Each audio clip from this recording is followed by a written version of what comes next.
My child, you think you still have time, but this message is for the part of you that already knows you have been delaying what your soul desperately needs. If you clicked on this, do not treat it like just another video. Stay here, listen closely, and let every word reach the place you keep hiding behind busyness, guilt, and excuses. Tonight, I am going to confront the pattern you keep calling later, and I am going to show you why what feels small is quietly stealing something sacred from your life. Do not skip ahead. Do not let distraction pull you out of this. Watch until the end, because what begins as conviction is going to become a decision, and what feels like a warning may become the very moment your heart finally returns. My beloved child, I know exactly what settled over your heart when today started slipping through your hands. You felt it in that quiet place inside you before you even had words for it. You looked at the time, maybe glanced at the screen, maybe noticed how late it had become, and something in you sank because you already knew what had happened. You had wanted to come to me earlier. You had every intention of giving me your attention, your stillness, your prayer, your heart, even if only for a little while. You told yourself this morning, or maybe sometime in the middle of the day, that you would not let another day pass without making room for me. And yet here you are again, feeling like the hours outran you, like life took over, like you somehow let the moment slip away one more time. I know how quickly your mind turns against you in moments like this. I know how you start making the day mean more than it actually does. You do not simply think, I got delayed.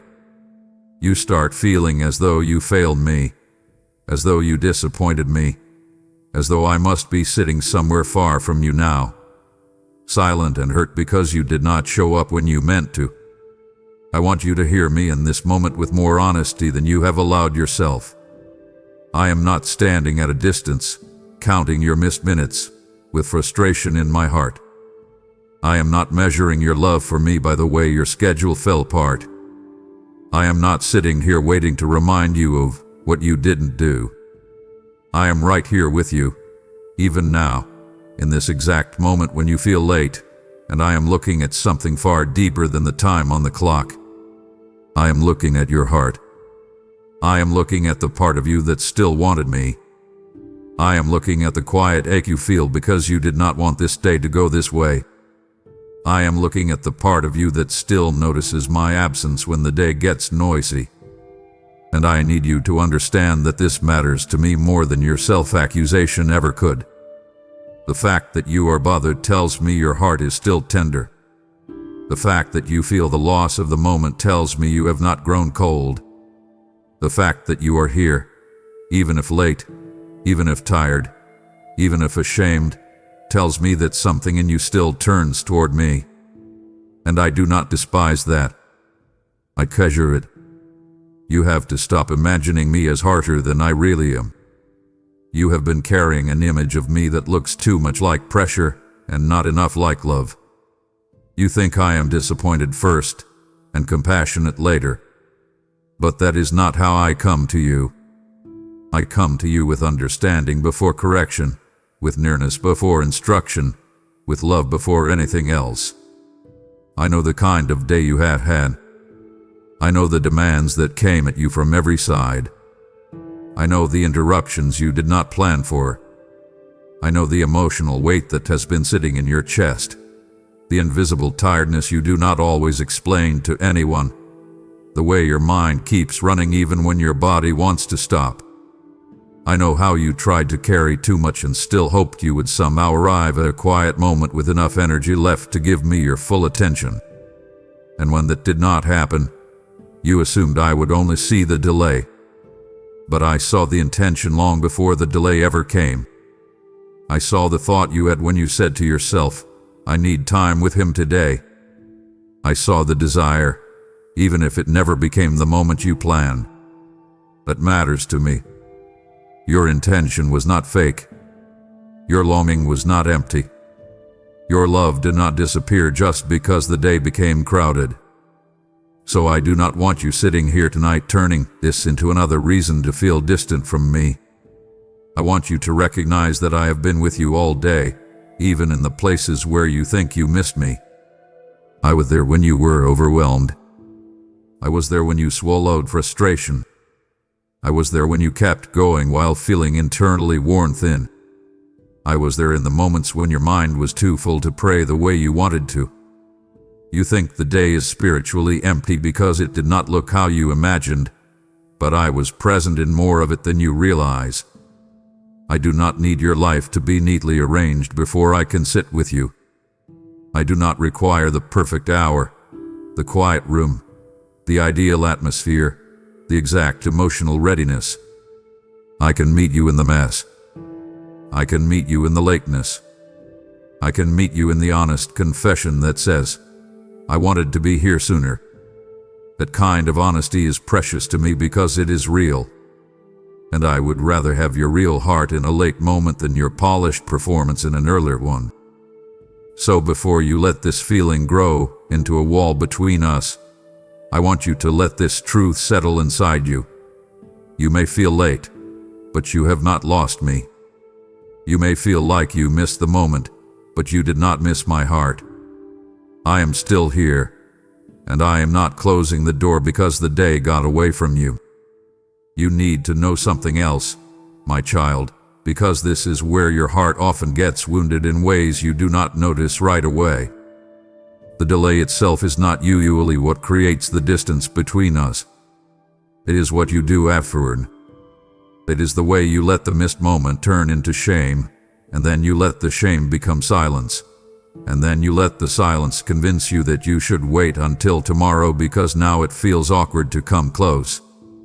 That is where the enemy likes to work on you. He does not always try to pull you away from me with obvious rebellion.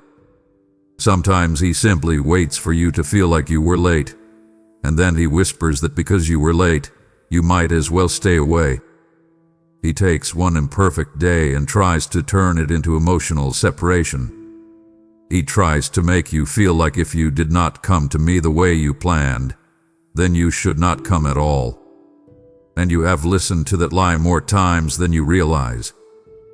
You have sat there thinking, it's too late now.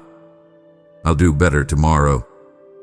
But tomorrow comes carrying the weight of yesterday, and slowly your heart starts to feel like it is always behind, always apologizing, always trying to catch up. That is not the relationship I want with you. I do not want you relating to me through a constant sense of spiritual lateness. I do not want you feeling like you must earn your way back into closeness every time life gets messy. I want you to learn something much more healing, much more mature, much more freeing. I want you to learn how to return quickly. I want you to know that the moment you realize you drifted, you can come back immediately. You do not have to punish yourself first. You do not have to wait until you feel more worthy. You do not have to create a perfect comeback. You do not need a speech. You do not need a dramatic reset. You simply need to turn your heart toward me and say, I'm here. Is enough for me to begin with. You keep thinking I need more than that because you keep imagining that intimacy is built by perfection. But intimacy with me is not built by never missing. It is built by returning. It is built by honesty. It is built by the quiet willingness to come close even when you feel embarrassed, even when you feel inconsistent, even when you feel like you should have done better. That is real relationship. That is trust. That is the kind of love that lasts, because it is not dependent on flawless performance.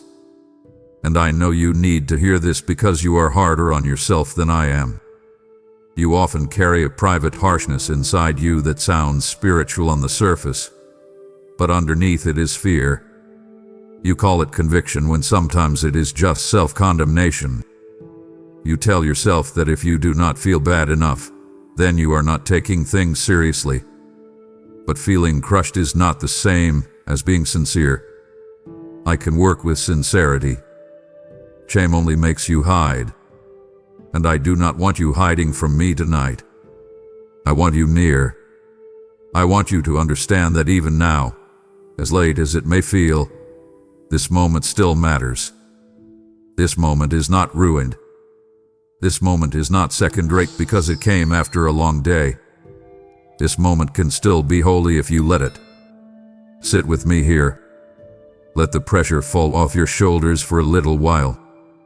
Stop replaying the schedule. Stop rehearsing what you should have done. Stop turning today into evidence that you are failing. That is not the truth. The truth is simpler and kinder than what your mind has been saying.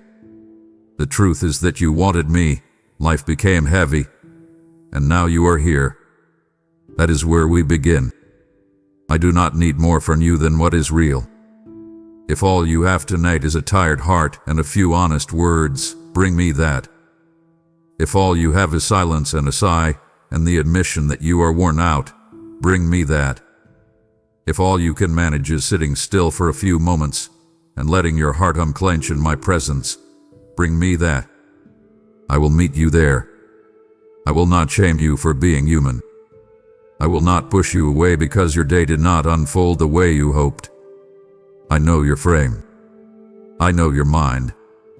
I know your limits. I know the places where you are trying, even when the visible outcome looks weak to you. And because I know you that deeply, I am not offended by what your day looked like. I am inviting you into what this moment can still become. Let tonight stop being the story of what you missed. Let tonight become the story of how you returned. Let tonight become the place where you stop believing that one delayed moment can define your closeness with me. I am still here. I have not turned away. I am not withholding myself from you because the hour is late. If anything, I am drawing near because I know this is when you need tenderness most. So come closer now, my child. Put down the guilt that hath been trying to speak louder than my love. Let me quiet that restless place in you. Let me remind you that I have not missed you today, not for one moment. And even if you think you missed me again, I did not miss you. My beloved child, I want you to notice what you keep missing when guilt starts speaking louder than my presence. You keep thinking the right moment has passed, and because it passed, you assume the door must have closed with it. You look at the clock, you feel how late it is, you replay how the day unfolded, and then something in you quietly decides that whatever could have happened between us today has already been lost. That is where your heart keeps getting tricked. You keep acting as though I live only inside your ideal timing. You keep treating me as though I can only be found in the version of the day you planned, not in the day you actually lived. But I need you to hear me with deep clarity right now. I am still here in the middle of this exact moment. The moment you meant to have. The moment you wish had happened. Not the clear, calmer, earlier version you imagine. I am here, now, in the real one. I am here in the late hour. I am here in the room that still carries the weight of your unfinished thoughts. I am here in the tiredness behind your eyes. I am here in the emotional leftovers of the day. I am here in the part of you that feels a little ashamed, a little scattered, a little uncertain how to begin. I am here in all of it. And if you would stop looking backward for just a moment, you would realize that I never left while you were grieving the version of today that did not happen. This matters so much because you lose more than time when you keep doing this. You lose presence. You lose the grace of what is available now because you stay emotionally attached to what you wish had happened earlier. You stand at the edge of a living moment, but your mind is still kneeling at the grave of an imaginary one. And while you are mourning what slipped, I am standing in front of you saying, I am still here. Come now. Do not miss me twice. Do not let one delayed moment become two missed opportunities because you could not accept that I was still near in the second one. This is where I want to shift something in you. I want you to stop worshiping perfect timing. I want you to stop treating the ideal as though it is holier than the real. I want you to understand that I can inhabit this moment just as fully as the one you plan. I am not fragile. I am not offended by the lateness. I am not waiting for conditions to improve before I speak. I am not standing at a distance saying, "You should have come earlier." I am right here saying, "Come now." You need to let that invitation land deeper than your disappointment. You need to let my nearness matter more than your frustration with yourself. This exact moment, the one you almost dismissed, can still become sacred if you stop resisting it. Sit down. Be still. Put your hand on your chest if you need to. Breathe slowly. Stop trying to fix the day in your head. Stop rewriting what already happened. Stop punishing yourself with what ifs. I am not in the what if. I am in the now. Meet me here. Speak to me from here. Let this real moment be enough. If all you have is a tired whisper, let it be enough.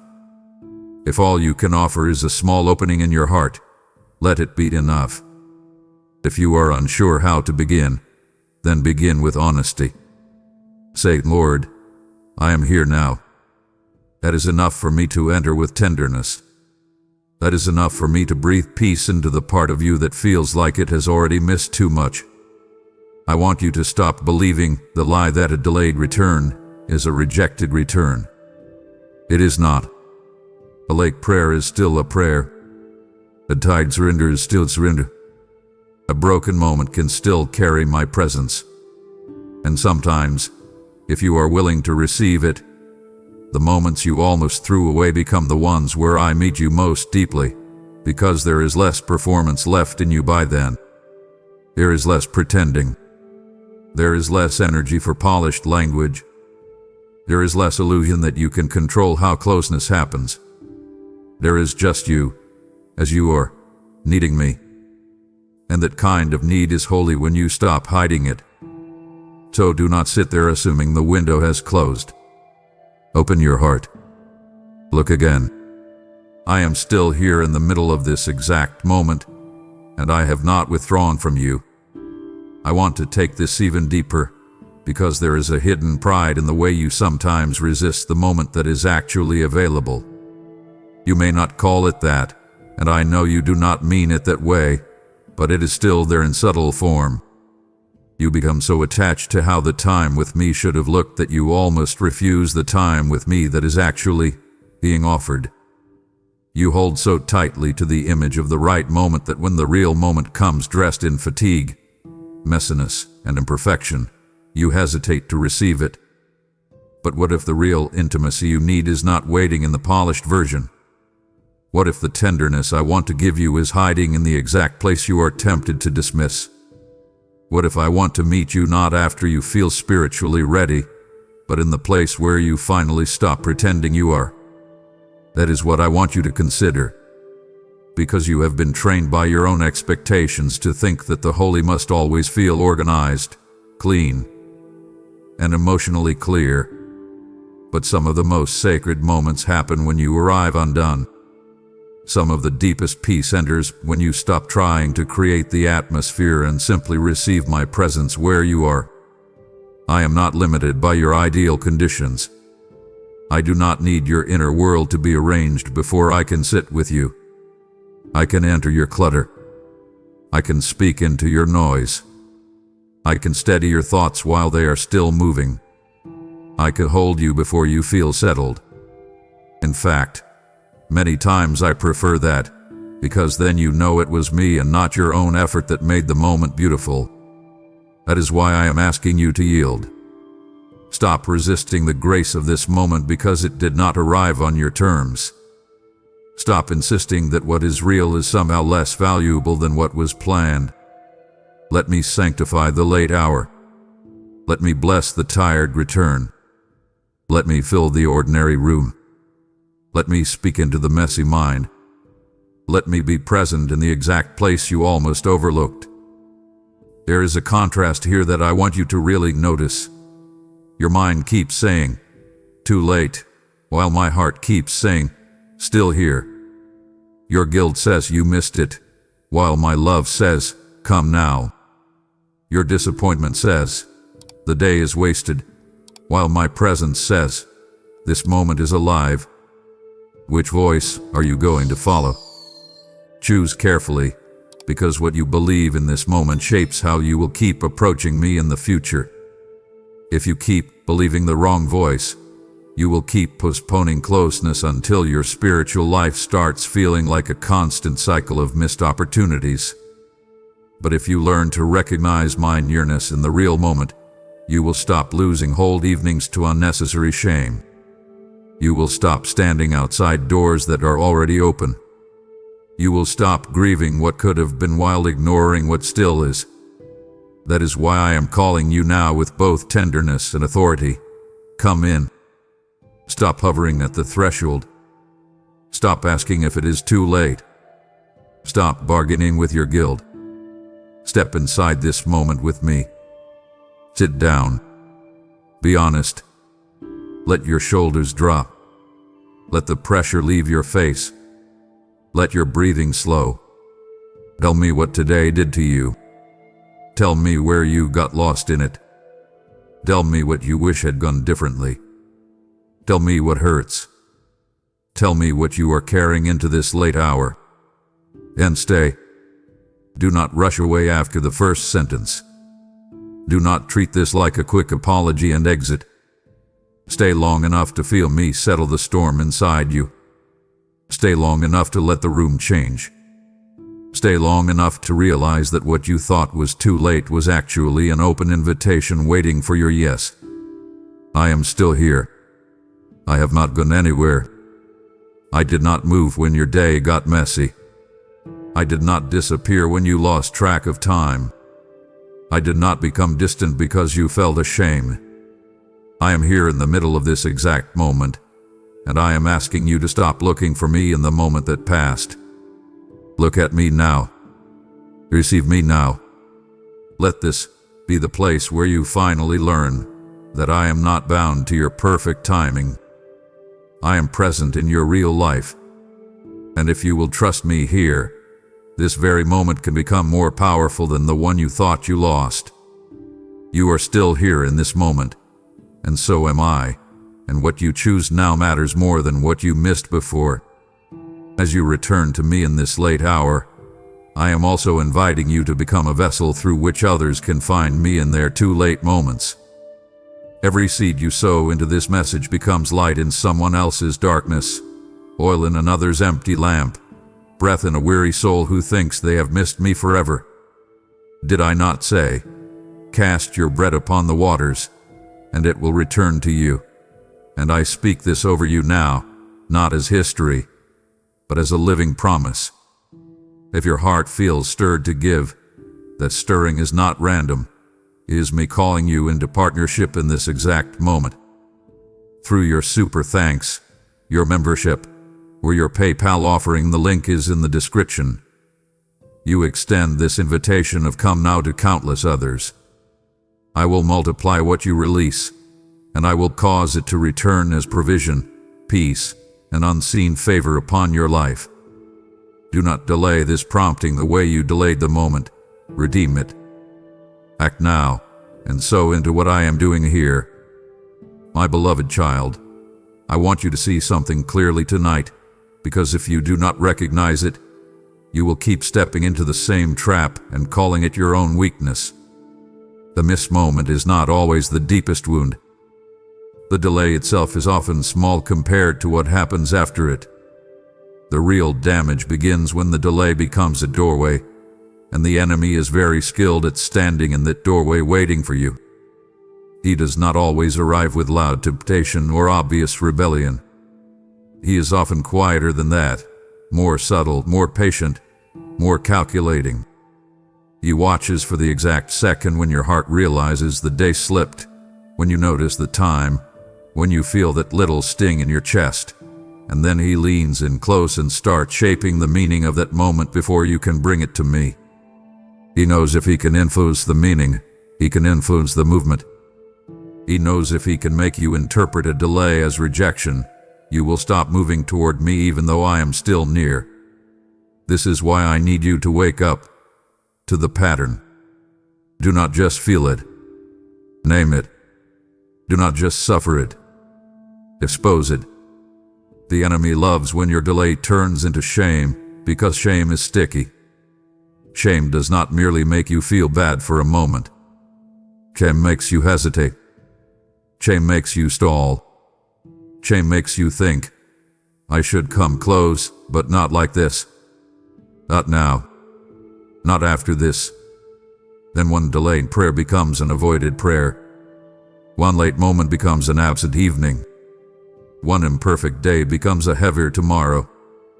Before long, what started as a passing slip becomes a strange fog in your spirit, and you start wondering why I feel farther away, even though I never move it. This is one of the oldest tricks he uses against tender hearts like yours. He rarely needs to destroy your desire all at once. He only needs to contaminate your interpretation of the delay. He only needs to whisper, you already missed it. Why bother now? He only needs to persuade you that because the moment was not ideal, it is no longer worth having. And if you believe that lie, he wins more ground than he should have ever been allowed. I want you to think about how many times this has happened. You felt late. Then you felt guilty. Then you stayed away longer because you felt guilty. Then you told yourself you would do better tomorrow. Then tomorrow came carrying the emotional residue of today. Then you approached me already feeling behind, already feeling like you needed to make up for something, already feeling as though intimacy had become a debt instead of a delight. That is not the rhythm I designed for you. That is not the life I am inviting you into. That is a cycle. It is subtle, but it is corrosive. It slowly turns tenderness into tension. It makes the simple act of returning feel complicated. It makes your spiritual life feel like a treadmill, always moving, never resting, always trying to catch up. I do not want that for you. So I am telling you plainly, stop letting the enemy narrate the meaning of your delay. Interrupt him. Shut that voice down. The second you feel the guilt rise, do not sit there and let it grow roots. Do not entertain it. Do not negotiate with it. Bring the moment to me immediately. Come fast. Come as soon as you notice it. Let your first move be toward me, not into your own head. That is how you break this. That is how you stop delay from becoming distance. You must learn to move quickly when the trap appears. Do not admire the snare. Do not study it. Step out of it. Tell me, Lord, I feel late, but I refuse to let this become separation. Say it out loud if you need to. Command your thoughts to stop spiraling. Invite my presence into the exact point of vulnerability. Do not wait until the emotion settles. Bring the unsettled emotion to me. That is maturity. That is warfare. That is how you protect tenderness. And I want you to understand this deeply. The enemy is not only trying to keep you from prayer, he is trying to change the emotional atmosphere around prayer. He wants you to associate coming to me with heaviness, embarrassment, and self-reproach. He wants you to feel as though my presence is something you must approach after you fix yourself, rather than the very place where healing begins. That is why I am exposing this so directly. You are not just dealing with bad timing. You are dealing with a pattern that needs to be broken at the root. And I am calling you to rise up inside yourself, not in panic, but in clarity. Recognize the lie. Reject the lie. Return immediately. That is your instruction. Follow it. Because I am not far, and the door is not closed. The enemy wants you to believe the room went dark. But I am still here with the light on, waiting for you to stop listening to the wrong voice. Now let me take you deeper, because if you are going to win here, You cannot only understand the trap, you must replace the pattern. You must build a new instinct in your spirit. Right now, when delay happens, your instinct is often to retreat emotionally, to go inward, to feel the sting, to start replaying the day, to mentally punish yourself, to promise you will do better tomorrow, and then to sit in a kind of silent distance while calling it reflection. But I want a different reflex to be formed in you. I want your instinct to become immediate return. I want you to become the kind of soul that notices the drift and turns quickly, without drama, without theatrics, without self-violence. That is strength. That is maturity. That is intimacy without performance. And I need you to understand that quick return is not a small thing. It is powerful. It is protective. It keeps the enemy from stretching a moment into a mood into a pattern, and a pattern into a stronghold. That is why I am telling you to act fast when you notice the gap. Do not sit there letting your mind build stories. Do not start gathering evidence from the past. Do not say, "This always happens." Do not turn one tired night into a grand statement about your future. Instead, move. Open your heart immediately. Sit down, even for a few minutes. Speak honestly.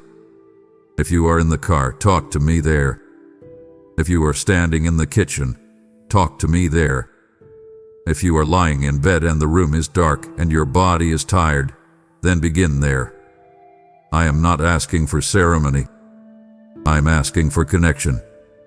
The enemy wants to make intimacy feel formal and fragile. I want to make it real and immediate. So do not keep waiting for the better moment when the real one is right in front of you. This is where I want you to be very intentional. Build a new sentence into your inner life. When you feel late, say, "Not today." When shame starts whispering, say, "Not this time."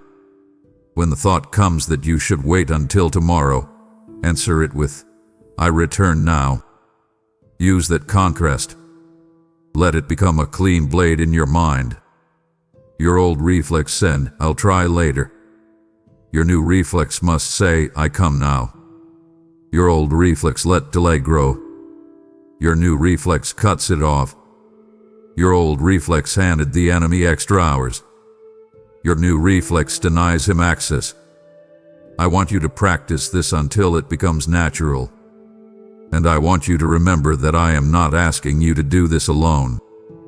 I'm helping you. I am strengthening you in the moment you choose to turn. I am meeting you in the first honest breath. I am steadying you in the first small surrender. I am not standing back waiting to see if you perform well enough. I'm moving toward you when you move toward me. That is why I keep telling you to come quickly. Not because I am impatient, but because I know what happens when you let shame linger too long. It clouds your thinking. It drains your peace. It magnifies your flaws. It makes my nearness harder for you to feel even though I am still close. I do not want that fog settling over you again. So tonight, let this be a turning point. Decide with me. Say yes to this new reflex. Command your heart to stop delaying its return. Invite me into the vulnerable second when you notice the gap. Refuse to let one missed moment become a lost evening. Refuse to let one tired hour become emotional exile. Refuse to let the enemy sit at the table and explain your day to you. I will explain your day to you. I will tell you the truth. I will remind you that you are loved, seen, and still welcome. I will correct what needs correction without poisoning your spirit. I will call you closer without humiliating you. But you must come. You must stop waiting. You must stop handing over the microphone to the wrong voice. So hear me now, my child. The next time the day slips, do not slip with it. Anchor yourself in me. The next time you feel late, do not let shame set the clock. Let grace reset the moment. The next time the enemy tries to turn a delay into distance, shut the door in his face and step into my presence anyway. I am here. I am still here. And I want you to learn how to come back so quickly that his old strategy starts failing more and more until it no longer has power over you. My beloved child, I want you to settle your heart and really let me speak into one of the quiet lies that has been weighing on you. When you look back over a day that felt crowded, distracted, rushed, or emotionally draining, you often come to a painful conclusion. You assume that because you did not stop for me the way you wanted, the day must have been spiritually empty. You imagine that because you forgot to pause, I must have been absent too. You think that because your attention was scattered, my presence somehow withdrew. But I need you to hear me with tenderness and authority. Even in the hours you forgot, I did not forget you. Even in the stretches where your mind was full, where your schedule was loud, where your heart was running on fumes, where you moved from one thing to another without giving me the moment you intended, I was still there. I was not offended into silence. I was not pushed away by your distraction. I was not standing back with folded arms, waiting for your perfect focus before I came near. I was with you. I was with you when the pressure rose. I was with you when your thoughts got tangled. I was with you when your patience wore thin and you had to hold yourself together. I was with you when you kept moving because you felt like you had no choice. I was with you in the places you now call forgotten hours. And I want you to stop naming them as though they were empty. They were not empty to me. They were full of my unseen care. You just did not always recognize it while you were living through them. I know you often imagine closeness with me as something that only exists inside obvious spiritual moments. You think of the still room, the open Bible, the quiet prayer, the focused reflection, the deep breath, the soft atmosphere. Those moments matter. They are precious. But do not make the mistake of believing that if those moments did not happen in the way you planned, then I must have been absent from the rest. I am not so fragile. I am not confined to your ideal conditions. I am not limited to your best moments. I move through your ordinary hours too. I walk with you in the blur. I sit with you in the tension.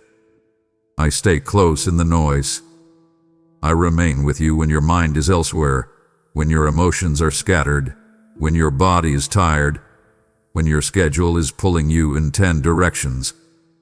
You need to understand this because you keep grieving a version of the day that never happened while ignoring the ways I quietly carried you through the day that did. I was there in the restraint you showed when you could have spoken harshly. I was there in the choice you made to keep going when you felt like breaking down. I was there in the moment you almost gave in to frustration but softened instead. I was there in the silent breath you took when everything inside you felt tight. I was there in the split second when you looked upward without even forming words. I was there in the discomfort that made you realize how much you needed me, even if you never found the time to fully sit down and say it. I was there when you felt the little ache that said, I need to make time with him, even if the day kept moving. That ache was not just your own thought.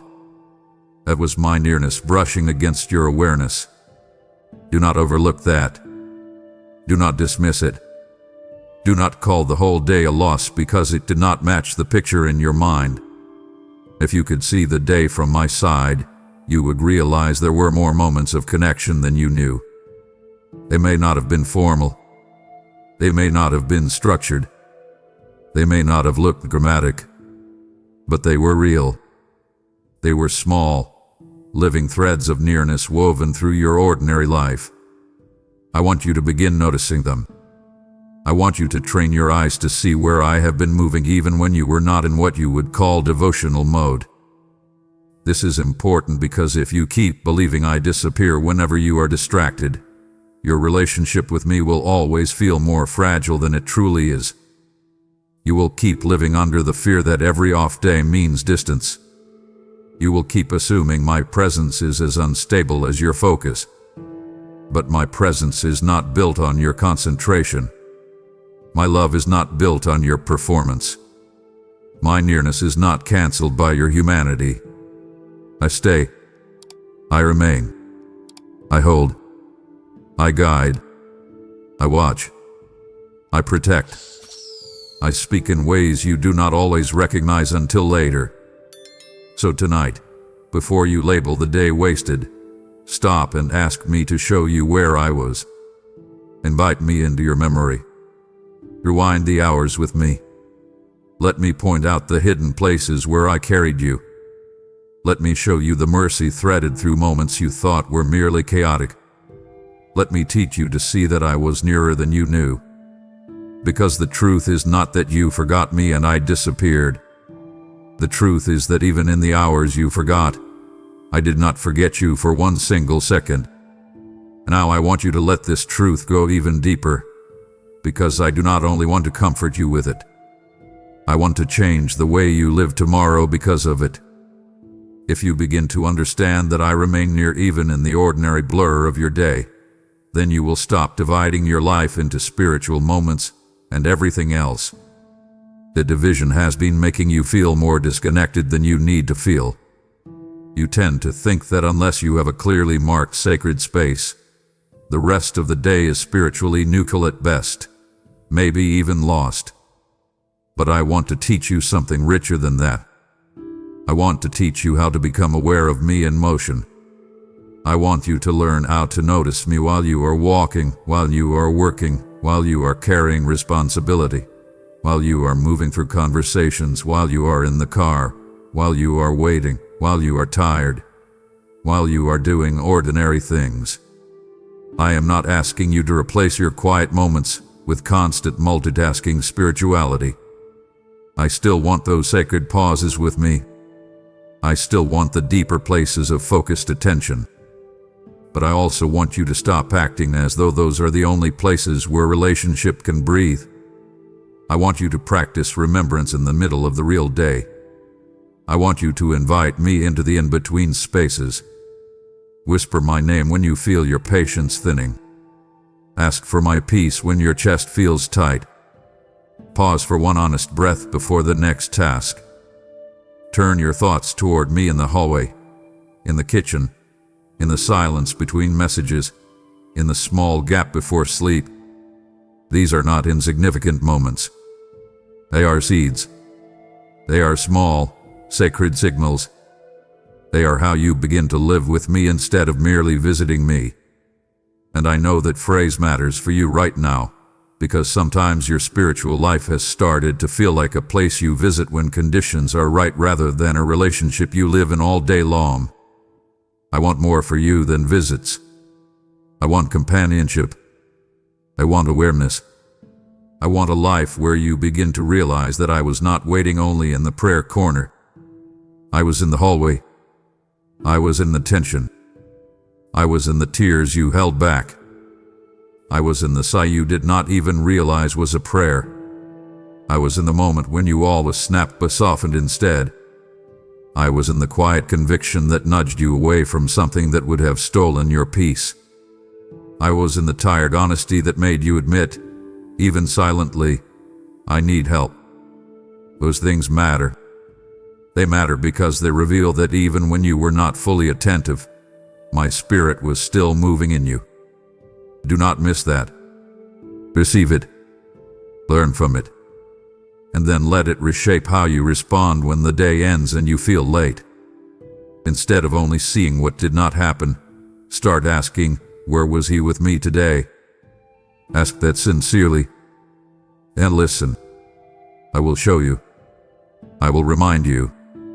I will reveal the small mercies, the quiet protections, the subtle course corrections, the gentle nudges, the invisible strengthening that held you together. And as you learn to see those things, something beautiful will begin to happen. Your guilt will lose some of its exaggeration. Your shame will lose some of its power. Your late night return will stop feeling like you are arriving to a stranger. you will begin to realize you are not entering my presence cold. You are rejoining a conversation I never stopped having with you. That changes everything. That means tonight is not a cold start, it is a continuation. It means your prayer is not beginning from zero. It is picking up in a relationship that hath been quietly active all day. That is why I am inviting you now, with both gentleness and strength. Stop calling the day abandoned. Stop calling the hours empty. Stop assuming absence where there was hidden presence. Sit with me now and let me show you how close I really was. Then carry that awareness into tomorrow. Practice small turns toward me. Practice noticing me in motion. Practice remembering that my presence does not vanish when your schedule gets loud. And when the day ends, do not come to me as if I have been gone. Come to me as someone who is finally recognizing that I was there all along. Even in the hours you forgot, I did not forget you. I held you. I watched you. I stayed with you. And I am still here now, ready to turn that realization into a deeper, steadier kind of closeness. Even in the hours you forgot, I did not forget you. And now I am calling you to remember others who are still wandering through those unnoticed spaces. There are souls moving through crowded, silent battles, unaware that I am near, and I am choosing to reach them through this very message you are receiving. When you give, you are not just offering money, you are releasing streams in the desert, planting seeds that will rise as faith in hearts that almost gave up. Have I not said, those who sow in tears will reap with psalms of joy? And I declare that over your generosity now. If something within you is leaning toward giving, that is my spirit inviting you to move, not later, but now. Through super thanks, membership, or PayPal, the link is waiting in the description. You help carry my presence into the unnoticed hours of others. I will bless your obedience, guard your provision, and expand what you release beyond what you can see. Do not call this a small act. It is a divine assignment. Step into it now and give. My beloved child, I need you to listen to me carefully now, because what I am about to say comes from love, not pressure, from concern, not condemnation, from a father's heart that sees farther than you do. I have been gentle with you, and I will continue to be gentle, because I know the weight you carry and I know the difference between weariness and rebellion. I know you are not trying to run from me. I know you are not waking up each day deciding to push me away. I know your delays are often born from exhaustion, overload, distraction, emotional heaviness, and the complicated reality of being human in a demanding world. I know all of that. I have been speaking to you with tenderness because I wanted you to understand that I see the deeper story, not just the surface behavior. But now I need to add something else, because tenderness without truth can leave a blind spot, and I love you too much to let that happen. One missed day is not the danger. One late moment is not the danger. One tired evening is not the danger. The danger is when the pattern starts becoming normal. The danger is when repeated delay slowly reshapes your inner life until distance begins to feel familiar. The danger is when you stop feeling the ache as sharply, not because you are at peace, but because you have adapted to less. That is why I am calling you back now, before this pattern hardens. I want you to understand what hardening looks like, because it rarely announces itself in dramatic ways. It often arrives quietly. It begins with good intentions and repeated postponement.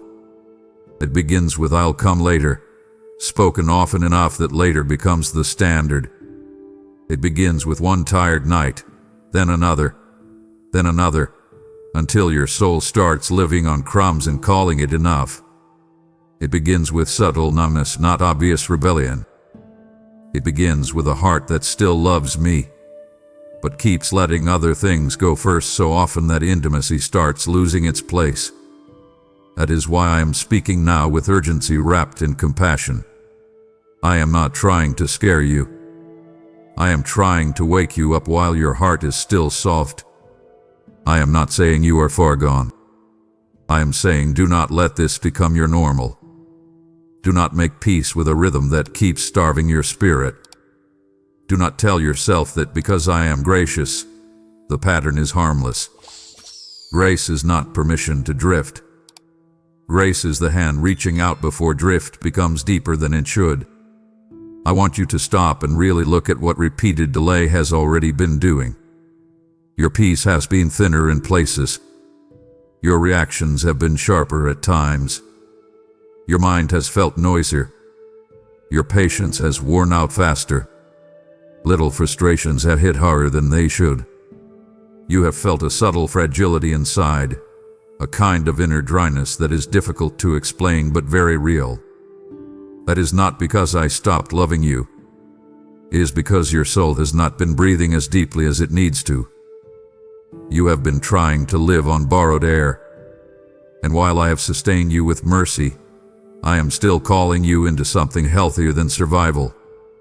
I do not want you merely getting by spiritually. I want you rooted. I want you steady. I want you alive in ways that can actually carry the weight of your real life. But that kind of steadiness does not grow in a pattern of endless postponement. It grows in chosen return. It grows in protected space. It grows in intentional nearness. So hear me now and do not shrug this off. Do not minimize it. Do not say, I'll fix it eventually. That is the very voice that keeps the pattern alive. I'm calling you now because now matters. The fact that your heart still feels this conversation means it is not hardened. The fact that you still feel the ache means there is still tenderness to protect.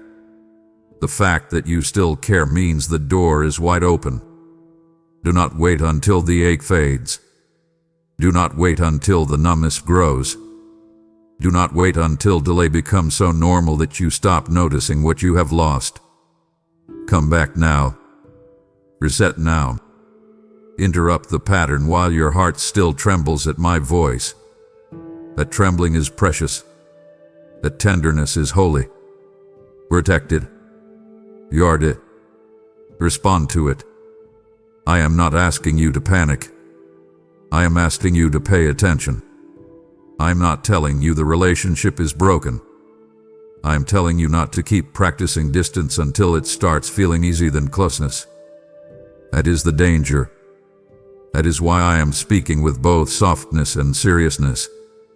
I love you too much to stay silent while a slow drift tries to disguise itself as normal life. And I want you to hear the second part with equal clarity, because I am not only warning you about what to avoid. I am showing you how to come back before the pattern hardens. This is not the moment for dramatic vows. This is not the moment for emotional overcorrection. Do not make grand promises tonight that you cannot sustain tomorrow. Do not tell me you will never miss another day. Do not try to conquer the entire future in one surge of conviction. That is not wisdom. That is often just fear dressed up as zeal. I want something calmer, stronger, and more lasting than that. I want a simple, deliberate return. I want a real adjustment. I want you to choose one thing that protects tenderness and do it faithfully. Start small but start seriously. Choose a time that actually fits your life, not the ideal version of your life. Choose a space that is real, not imagined. Choose a rhythm you can carry on your tired days, not just your best ones. And protect it. Guard it. Treat it like something alive. Because it is alive. Your inner life is not a machine that can run forever without care. It is a garden. And gardens do not die all at once. They dry out slowly. They lose softness gradually. The soil hardens in layers. Moisture fades quietly. That is why I am calling you back before the ground becomes difficult to receive. Water it now. Sit with me now. Let me soften what hath been getting dry. Let me break up the hardening places before they settle in deeper. This is where I want you to use your will in partnership with my grace. I am not asking you to save yourself. I am asking you to respond. Set the phone down sooner. Step away from the noise a little earlier. Turn off what can wait. Protect a few minutes if that is what you can truly do. Do not despise the small beginning. A small protected flame is better than a dramatic fire that burns out overnight. And I want you to be honest with me about what has been feeding the pattern. Name it. Is it exhaustion?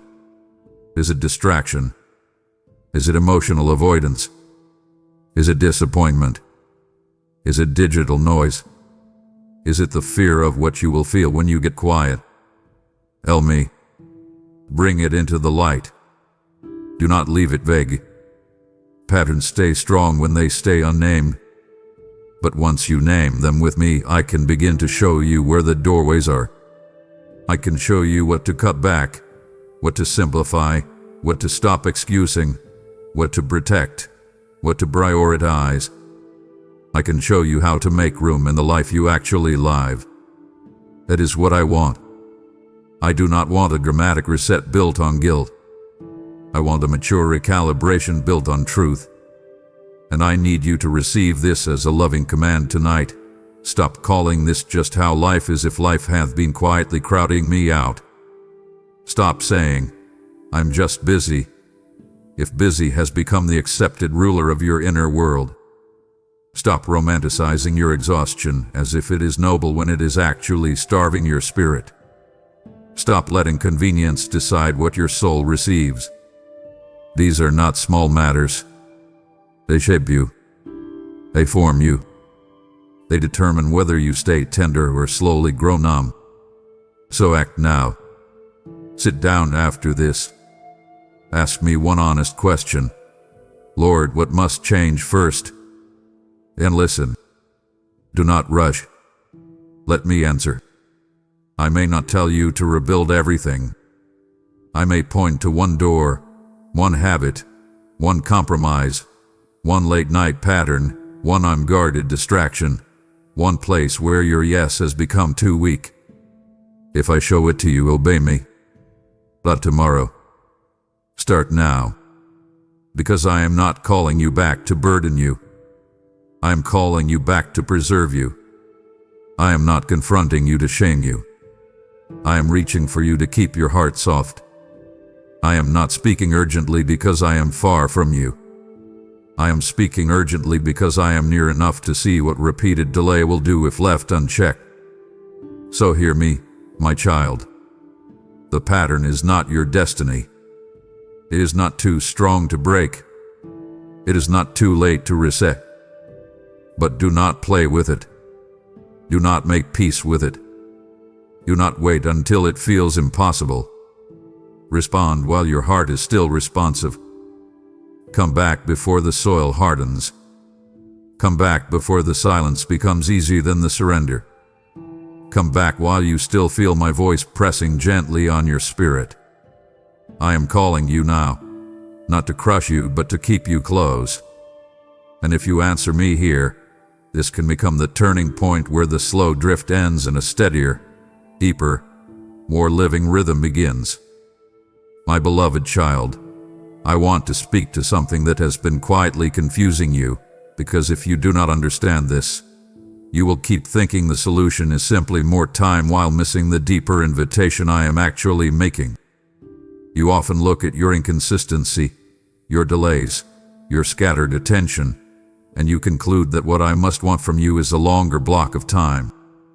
You imagine that if only you had 30 minutes instead of 5, an hour instead of 10, a perfect morning instead of a rushed one, a silent room instead of a noisy life, then everything would finally feel right between us. You think the answer is mostly quantity. And while there are seasons when I may invite you into longer times with me, I need you to hear this very clearly tonight. I am not asking for more time first. I am asking for your undivided heart. Time matters, yes. Protected space matters, yes. Rooms matter, yes. But if your heart is split, longer time will not automatically create deeper intimacy. If your mind is still clinging to 10 other things, if your attention is fractured, if you are half present and half elsewhere, if you are sitting with me while mentally bargaining with distractions, then even extended time can feel strangely empty. On the other hand, a few honest minutes with an undivided heart can carry surprising depth. That is what I want you to understand. I am not measuring you by the stopwatch the way you keep measuring yourself. I am looking at your willingness to truly arrive. I am looking at whether you are actually with me, or merely near me in body while your inner world remains scattered across unfinished thoughts, digital noise, unresolved tension, and all the little hooks pulling at your attention. That is why sometimes you can spend time with me and still leave feeling unsatisfied. It is not always because the time was too short. Sometimes it is because your heart never fully entered the room. You were present physically, but divided inwardly. You were sitting still, but your thoughts were racing. You were saying words, but part of you was still leaning toward the next task, the next notification, the next distraction, the next mental rehearsal, the next thing you felt you needed to control. I see that. I do not shame you for it. But I do want to teach you something better. I want you to stop obsessing over how long the moment is before you learn how to give me the moment you actually have. Stop assuming that longer automatically means deeper. Stop postponing intimacy because you think you need the right amount of time. Some of your best moments with me will happen when you choose to become fully present for a short window instead of waiting for a longer window that never comes. And I know this matters for you because sometimes you tell yourself, I don't have enough time right now, when what you really mean is, I do not have as much time as I wish I had. Those are not the same thing. You do not always need as much as you imagine to begin reconnecting. What you need first is a surrendered focus. What you need first is an inward turning. What you need first is the willingness to put down what is pulling at you and say, for these next few minutes, I am fully here. That is a holy act. That is a costly act. That is not small. In a distracted world, undivided attention is a kind of offering. It is worship in a very real sense. It is you saying, you matter more than the mental noise. You matter more than the next scroll. You matter more than the unfinished task that keeps demanding emotional rent from my mind. That is what I am after. Not because I am needy, but because your soul is changed by what it gives itself to. When you bring me an undivided heart, even briefly, something settles. Something clears. Something softens. Something comes back into alignment. That is why I am asking you to shift your thinking. Do not keep saying, I need more time, as if that is the first solution. Ask instead, how can I give him my real heart in the time I have? That question will serve you better. That question will make you more honest.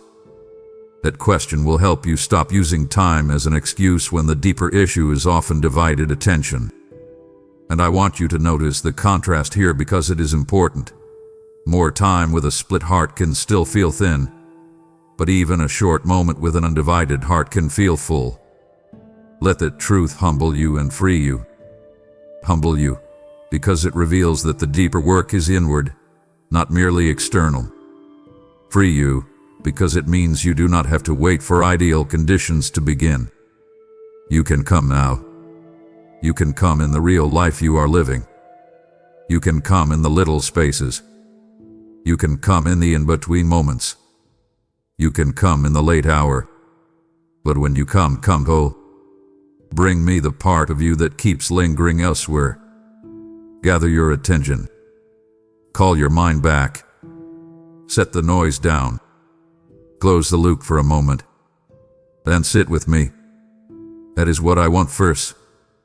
And now I want to press this deeper, because if you are going to grow here, you must learn that an undivided heart is not something that accidentally appears. It is something you choose, often through small acts of surrender that feel simple but are spiritually significant. You cannot expect your attention to remain whole if you never practice giving it. You cannot expect your heart to feel settled if you keep letting every little thing claim a piece of it before you come to me. This is why I want you to become more intentional about the moments before the moment. What you do just before you come to me often determines how available you will actually be once you are there. If you rush straight from endless noise into prayer without pausing, your inner world may still be spinning. If you come to me while clutching your device, glancing at alerts, mentally replaying unfinished tasks, or keeping one hand on your distractions, you are not truly arriving. You are hovering. I do not want you hovering. I want you here. So before you come, prepare the ground a little. Close what needs clothing. Set down what needs setting down. And the extra input. Give yourself one honest breath. Let your nervous system slow enough to notice that you are changing spaces. This is not ritual for ritual's sake. This is wisdom. This is how you help your heart become available. And I want you to be brave enough to admit where your attention has been divided lately. Is it your phone? Is it endless content? Is it worry? Is it overthinking? Is it replaying conversations? Is it trying to solve tomorrow before tonight has ended?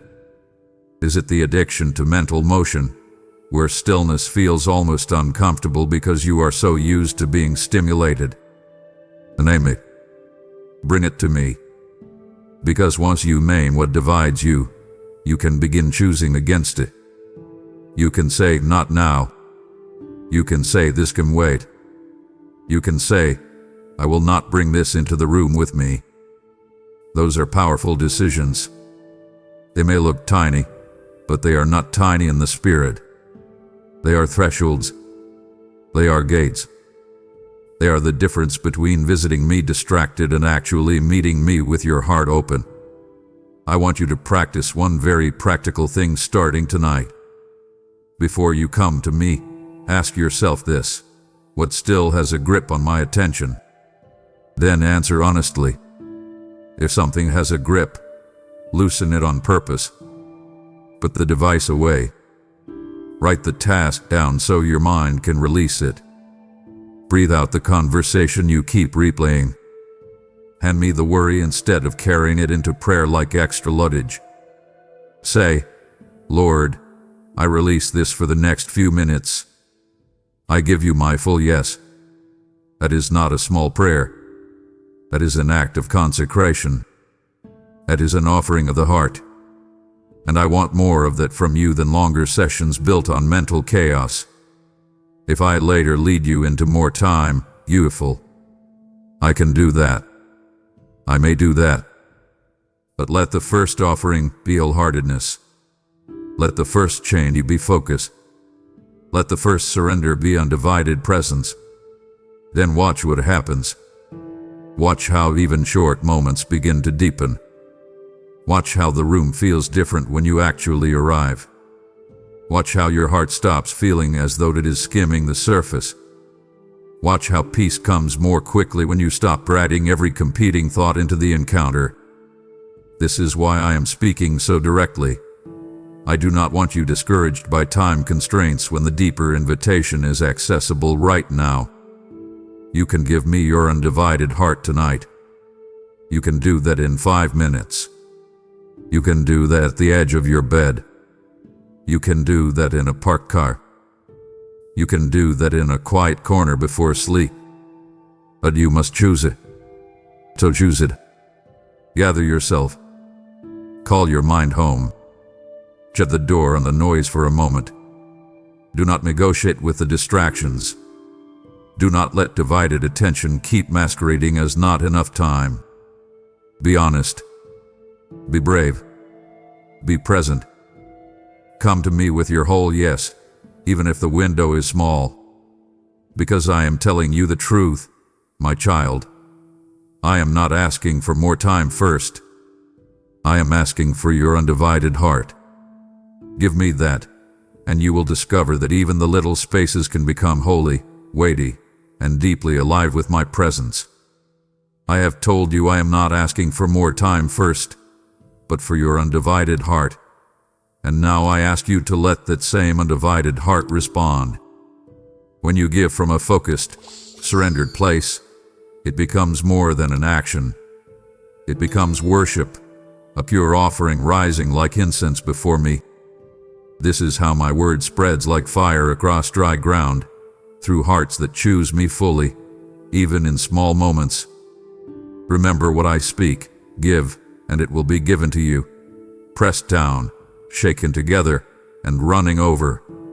This is not distant truth. It is alive for you now. If your heart is present and willing, then do not hold back what I am asking you to release. Through your super thanks, your membership, or your PayPal gift, the link is in the description, you help awaken others to the same undivided encounter. I will honor your focus, multiply your seed, and anchor your life in deeper peace. This is your moment to act with a whole heart. Give now, and do not divide your response. My beloved child, I need you to hear me with a clear heart right now, because this is one of the most delicate places in your walk with me. I have been patient with you. You have felt that patience. You have seen it in the way I kept drawing you instead of crushing you. You have noticed it in the way I stayed near instead of turning cold. You have sensed it in the way I kept inviting you even after repeated delays, even after tired evenings, even after patterns you knew were not healthy. My patience has covered you in ways you may not fully realize. It has held you steady when your own rhythms were weak. It has kept your heart from collapsing under the weight of unnecessary shame. It has made space for your humanity, your exhaustion, your growing, your learning, your wrestling. That patience is real. It is part of my love for you. But I need you to be very careful here, because what comforts you can also be misunderstood if you are not honest. Do not mistake my patience for permission to keep delaying. Do not look at my gentleness and assume the pattern is harmless. Do not treat my mercy like a soft cushion that allows you to stay in what is slowly thinning your soul. My patience is not passive approval. My kindness is not silent agreement. My tenderness toward your struggle is not an endorsement of the habits that keep starving your spirit. I am patient because I love you, not because I want you to remain in the same cycle. I am gentle because I know you're fraying, not because I am indifferent to what repeated delay is doing inside you. You must understand that difference. It matters deeply. If you do not, you will keep hearing my compassion but ignoring my invitation. You will keep receiving my comfort while postponing your response. You will keep saying, "He understands," while quietly leaving unchanged the very things I am trying to heal. Yes, I understand. I understand your tiredness. I understand your overload. I understand your distractions, your mental clutter, your emotional fatigue, your sincere intentions that keep getting buried under the weight of life. I understand all of it. But my understanding was never meant to become an excuse for staying where you are. My understanding is meant to become the safe place from which you actually change. That is a very different thing. I want you to notice how subtle the drift can become when you misuse mercy. You begin telling yourself, "He knows I'm tired," and that is true. But then you quietly add something I never said, "So it's okay if I keep postponing." You tell yourself, "He is patient with me," and that is true. But then you stretch that truth into something dangerous. "So I can keep letting this slide." You say, "He sees my heart," and I do. But then you use that as a shield against the practical changes I am calling you to make. That is where love gets misread. That is where tenderness becomes twisted. That is where grace is misunderstood. And I am speaking now because I love you too much to let that happen in you. My grace does not exist to make drift comfortable. My grace exists to make return possible. My patience does not exist to help you settle into delay. My patience exists to give you space to respond without fear. My mercy is not a mattress for your compromise. It is a hand reaching into the very place where you have been stuck, saying, "Come on. Let's get up. Let's walk differently now." That is the tone of my heart toward you. So do not sit there and tell yourself this is fine simply because I have not struck you down over it. Do not interpret my restraint as indifference. Do not read my nearness as if it means there is no need for change. I am near because change is needed, and I want to walk you into it with love instead of terror. That is the difference. I am not trying to frighten you into devotion. I am trying to free you into it. But freedom still requires response. Love still requires honesty. Mercy still calls for movement. So listen to me now. Stop using my patience as a place to hide from the very thing I am asking you to confront. Stop telling yourself someday when I am speaking to you about today. Stop leaning on my kindness in a way that keeps you passive. Let my kindness move you. Let my patience awaken you. Let my mercy become the reason you answer, not the reason you postpone. Because I have not been patient with you so you can stay the same. I have been patient with you because I want your heart preserved, your tenderness protected, your rhythm restored, and your intimacy with me made stronger than it has been in this pattern. Now I want to take this even deeper, because if you are going to respond rightly to my patience, you must understand what real repentance actually looks like in a tender heart like yours. Repentance is not panic. It is not self-hatred. It is not emotional drama. It is not grand promises made in the heat of conviction that disappear when life gets loud again. Real repentance is quieter than that, but stronger. It is the humble, practical decision to stop excusing what I have been exposing. It is the willingness to let my kindness lead you into realignment. It is the courage to say, because you have been patient with me, I will not keep offering you the same unguarded pattern without change. That is repentance. It is not just feeling bad. It is turning. It is choosing. It is adjusting. It is obeying in the place where the old pattern used to rule. I want you to become mature enough to receive my mercy as fuel for obedience. Not fuel for self-attack, and not fuel for passivity. Obedience. That means when I show you the distraction, you do not merely feel convicted, you cut it off sooner. When I show you the hour where you keep drifting, you do not merely sigh, you protect it. When I show you the habit that keeps making you too tired to come close, you do not merely agree, you change the habit. When I show you the inner excuse you keep using, you do not simply nod, you stop saying it. That is how mercy becomes fruitful. That is how grace grows roots in you. And I want you to hear this with clarity. You do not honor my patience by continuing the pattern. You honor my patience by responding while the door is still open and your heart is still soft. That is what I am asking of you now. Respond. Not with panic. Not with dramatic vows. With deliberate steps. Ask me tonight, Lord, where have I mistaken your patience for permission? Then listen.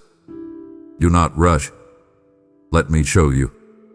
I may point to a repeated excuse. I may point to a distraction you keep calling small. I may point to a nighttime habit that always pushes me later. I may point to a mindset that says, "It's okay, I'll try tomorrow," when I have been asking you to return now. Whatever I show you, do not defend it. Do not soften it. Do not say, "But you know I'm tired," as if that ends the conversation. Yes, I know. And because I know, I am helping you change what can be changed. That is love. So obey me there. Start with one change. Protect one joy. Cut off one small thief. Set one boundary. Reclaim one piece of sacred space. And then keep going. Not in striving. In sincerity. Not in pressure. In partnership with me. This is why I want more command in your spirit now. Tell the old excuse, "You do not lead me anymore." Tell the familiar delay, "You are not my rhythm." Tell the passive part of you, "We answer now." Speak that way because there are places in your inner life that need leadership, not just emotion. You have been waiting for inspiration in places where simple obedience would have already changed the atmosphere. So lead your heart back to me. Do it gently, but do it firmly. Turn off what needs to be turned off. Step away from what keeps overextending itself. End the negotiation. Make the return. Come to me before the excuses finish speaking. And when you do not arrive groveling as if my patience ran out. Arrive grateful that my patience kept the path open long enough for you to choose differently. That is the beauty of what I am offering you. I am not saying, "Too late." I am saying, "Do not wait longer." I am not saying, "You blew it." I am saying, "Do not waste the mercy that has been making room for this very turning point." Let this be that point. Let tonight be the night you stop treating my kindness like a place to hide and start receiving it as a place to rise. I have been patient, yes. Deeply patient. Tenderly patient.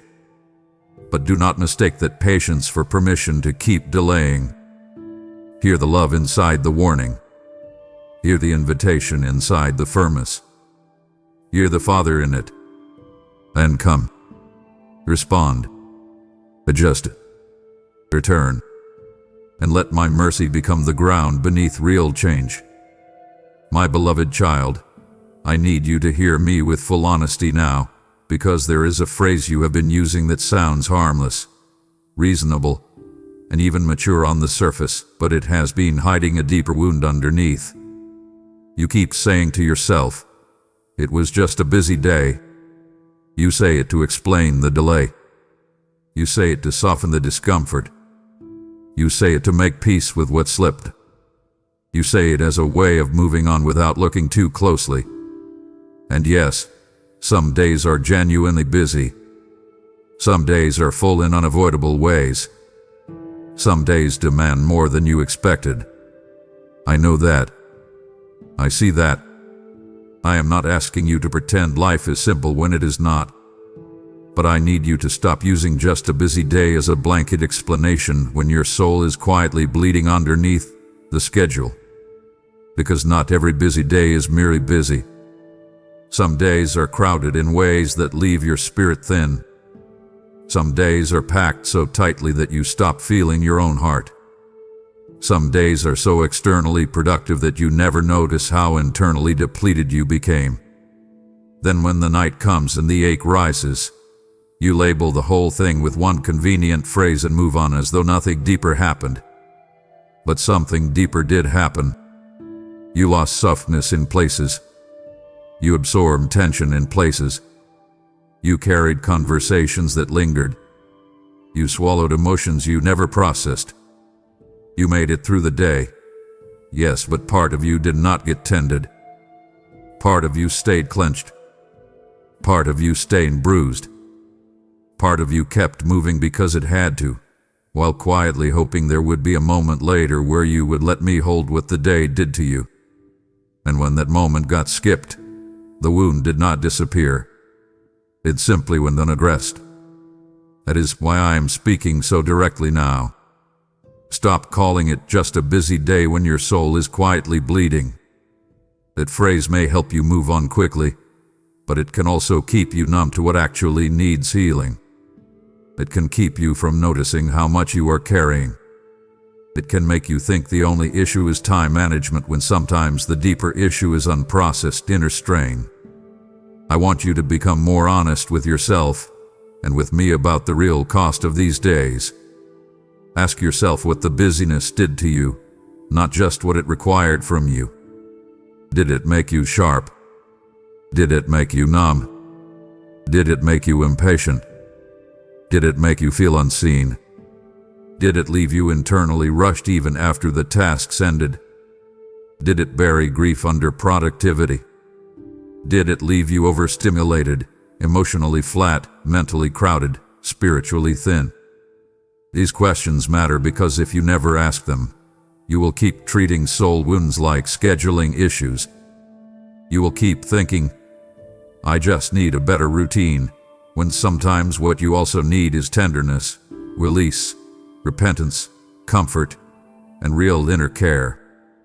You are not a machine built to perform endlessly and recover automatically. You are a soul. You are a heart.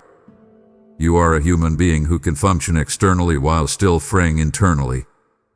I see that more clearly than you do. I see the way you hold it together in public and unravel quietly later.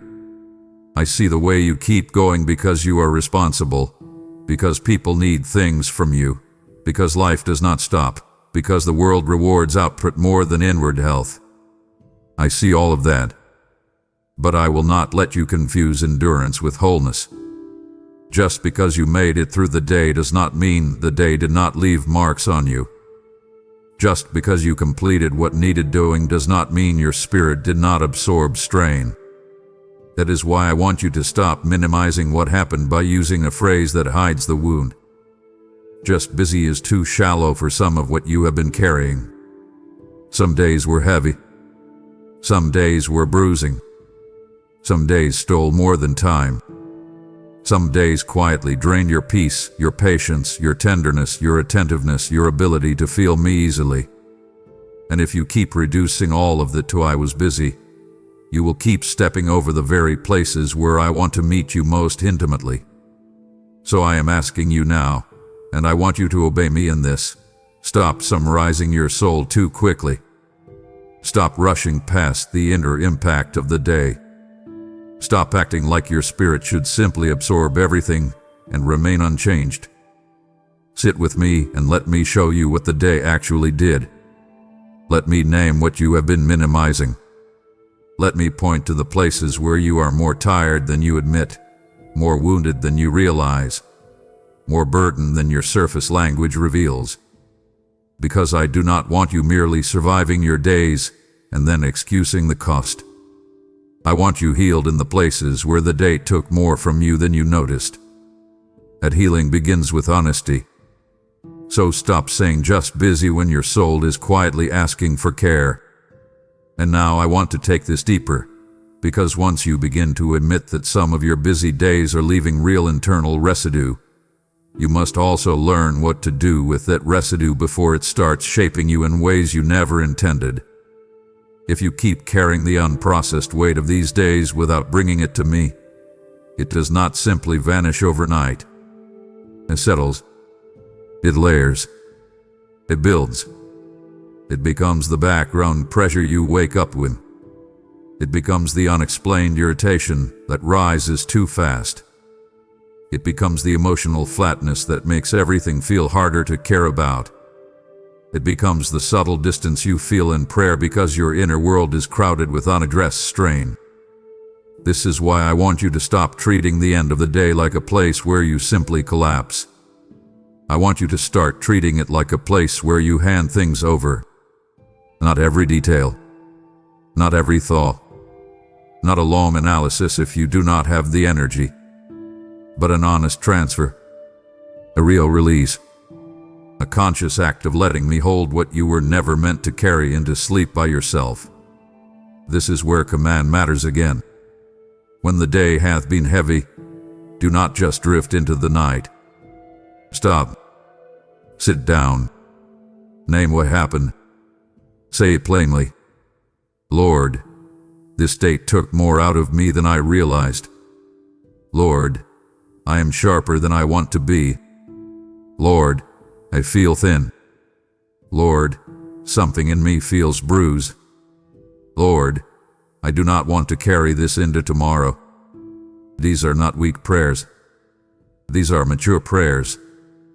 These are the prayers of someone who is finally refusing to let busyness become an excuse for emotional neglect. I want you to build a habit of soul-checking before the day closes. Not in a rigid, complicated way. In a real way. Ask me one honest question. What did today do to me? Then be still. Let me show you. I may bring up a moment that stung more than you admitted. I may show you where you swallowed anger. I may reveal the place where you felt overlooked. I may uncover fatigue that has gone beyond simple tiredness into depletion. I may expose a fear you kept outrunning. I may show you where you overextended yourself to the point that your inner life started paying the bill. Whatever I reveal, do not rush past it. Say there with me. Let me touch it. Let me name it. Let me soften it. Let me help you release it. And if repentance is needed, repent. If comfort is needed, receive it. If gratitude is needed, offer it. If boundaries are needed, accept them. This is what it means to stop calling every wound just a busy day. It means you become attentive to the true condition of your soul, and you let me shepherd you through it instead of forcing yourself to just move on. I also want you to stop glorifying the kind of busyness that consistently leaves you spiritually undernourished. The world will praise you for being constantly occupied. It will admire your output, your responsiveness, your availability, your efficiency. But if that pace keeps leaving your inner life bleeding quietly in corners no one sees, do not call it noble. Do not romanticize depletion. Do not wear exhaustion like proof of significance. If your schedule is repeatedly stealing the very tenderness that keeps you alive in me, then something must be reevaluated. That does not always mean drastic change overnight, but it does mean honest assessment. Ask me where the pace is too costly. Ask me where your yes has become undisciplined. Ask me where your soul is paying for what your ego, fear, obligation, or habits keep allowing. Then listen. And when I show you something, do not just admire the insight. Respond. Cut back where needed. Step back where needed. Simplify where possible. Protect what restores. Guard the spaces where your soul can breathe.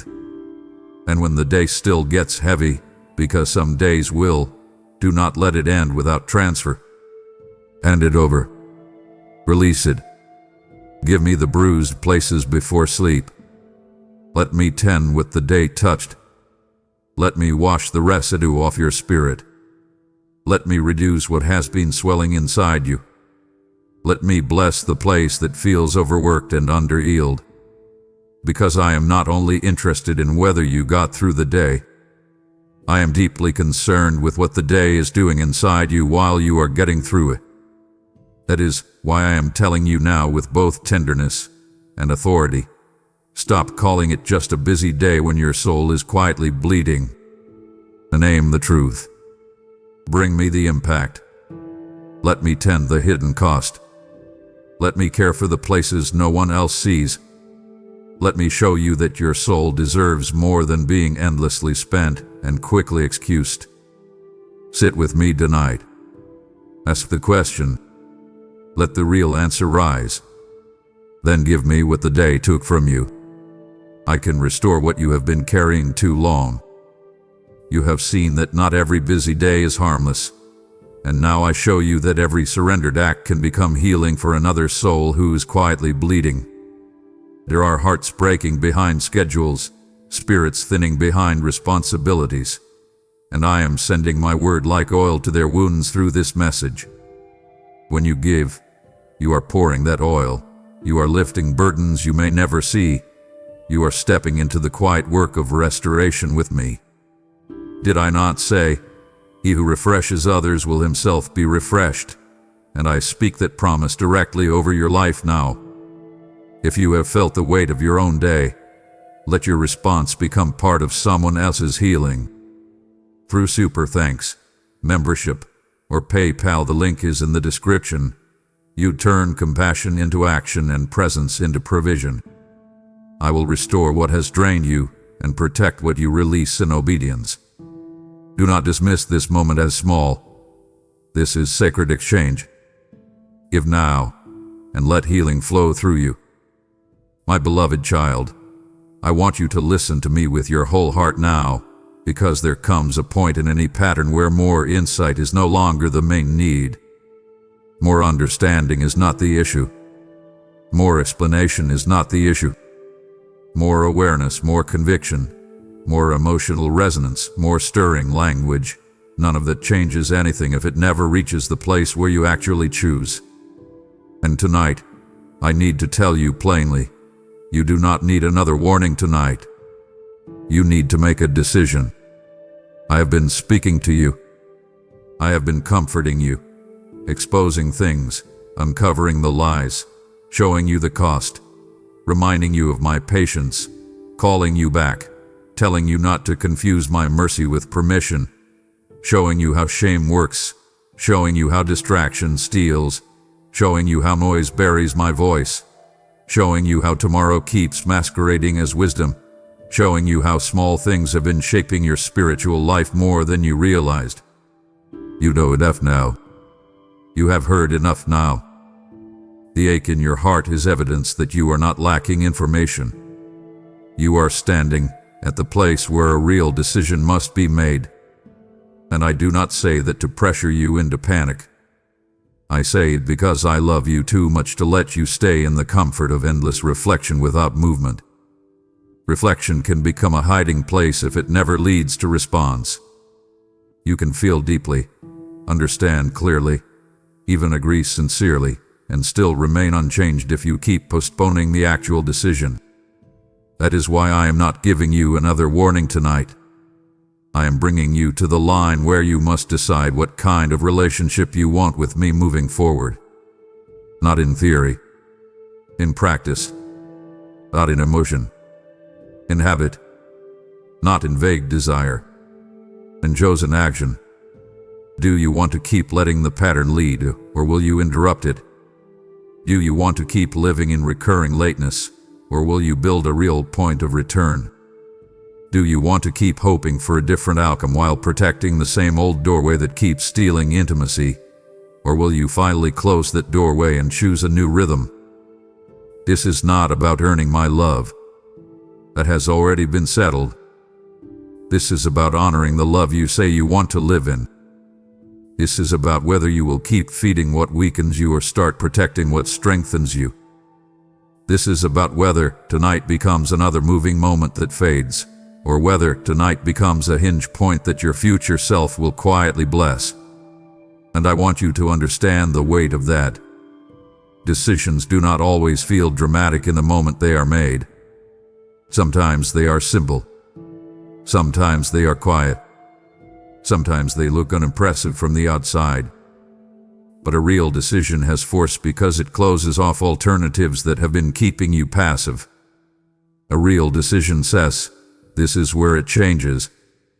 A real decision says, I am no longer going to negotiate with the exact thing that keeps taking me away from what I say I value. A real decision says, I may still be weak in places, but I am no longer willing to remain vague. That is what I want from you tonight.